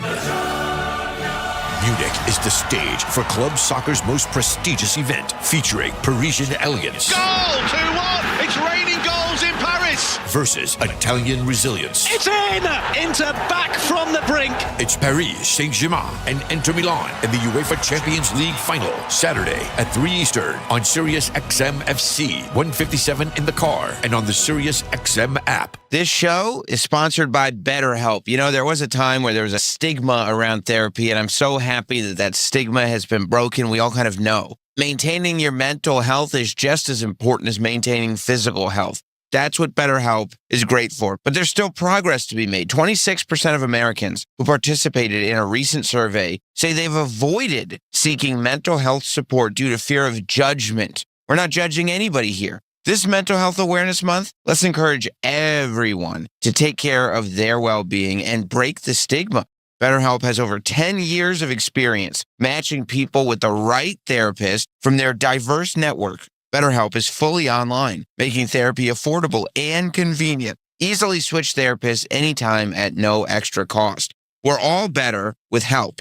Visit BetterHelp.com/Teft to get 10% off your first month. That's BetterHelp, HELP.com/TEFFT. There are a lot of things that make this country great. Freedom of speech, an entrepreneurial spirit, football season, double bacon cheeseburgers, Bigfoot sightings, and you. That's right. You make this country great because you help keep it running every day, which means your diesel engine needs to keep running too. And that means your diesel needs Power Service Clear Diesel Fuel and Tank Cleaner. Because all diesels run better with a clean tank. If you're changing fuel filters more often than usual, it's time to use Clear Diesel. It removes water and disperses diesel fuel contaminants, such as bugs and slime, to clean your tank and keep fuel fresh. Use this advanced fuel tank cleaning technology as a vital part of any preventative maintenance program or for immediate cleanup of fuel tanks. Power Service Clear Diesel Fuel and Tank Cleaner for a diesel that performs great, so you perform great. Learn more at powerservice.com. Want to sell your home for thousands of dollars more? Find a great real estate agent to help you sell, because it's a fact. The top agents sell homes for thousands of dollars more, and the easiest way to find a top agent is Ready.com. REDY.com. Just post your home on Ready, and in 48 hours, the best local agents send you proposals. And part of every proposal, those agents offer you a cash bonus up front just to be your agent. Yes, you could get thousands up front just to pick an agent on Ready. And you know what else you'll get? An agent really motivated to sell your home fast and for top dollar. Because that agent has their own money invested in selling your home. That puts your home at the top of their to-do list. Ready.com. Successful agents with their own money invested in selling your home fast. Ready gets results. You're back with Sam Roberts Show. Joining us in studio now, Paul Verzi. Yay. Yes. Reasonable Man is the new Paul Verzi special. It's out now on YouTube. It premiered just earlier this week. Yesterday. Just yesterday. Yesterday, a day. Wow, 1 day old. 1 day old. Paul's YouTube channel is The Paul Verzi. You can just go on, search Paul Verzi, search The Paul Verzi, search Paul Verzi Reasonable Man. Whatever you do, just go watch the special. Get your friends to watch the special. It's always great when one of our guys puts out a new special, especially you. Yeah, I appreciate it, man. This is the third one, and this one was different because this is the first kind of grassroots independent. The first one was in 18 Comedy Central. Second one was Netflix 22, and now this one I was just like, you know what, man? Things are changing. I'm seeing things happening in the business.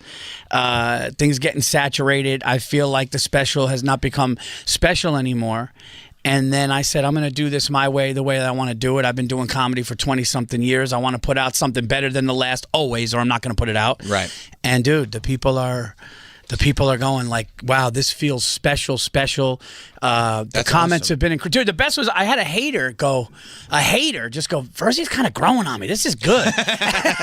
And I'm like, that feels good. It came out, it's a day old, but there's over 200 and something comments, and it's been very, very nice. And so many people coming through to that's great. To just say nice things, and so it's just been great, guys. So yeah, and it's a channel. Here's the other thing: I didn't do the 800-pound gorilla. I didn't do the all things comedy. I was like, I'm gonna rebuild and model my YouTube channel, which is tough, and just grow. And we'll see. But you know what? That's the way I want to do it. And I'm gonna put my other specials on there. I'm gonna put podcasts on there. I just want like my channel, dude. Yeah. No more. We like it, but that one executive was offended. Or I was telling you before on the walk here, you could put out a good special. And they're like, yeah, dude, but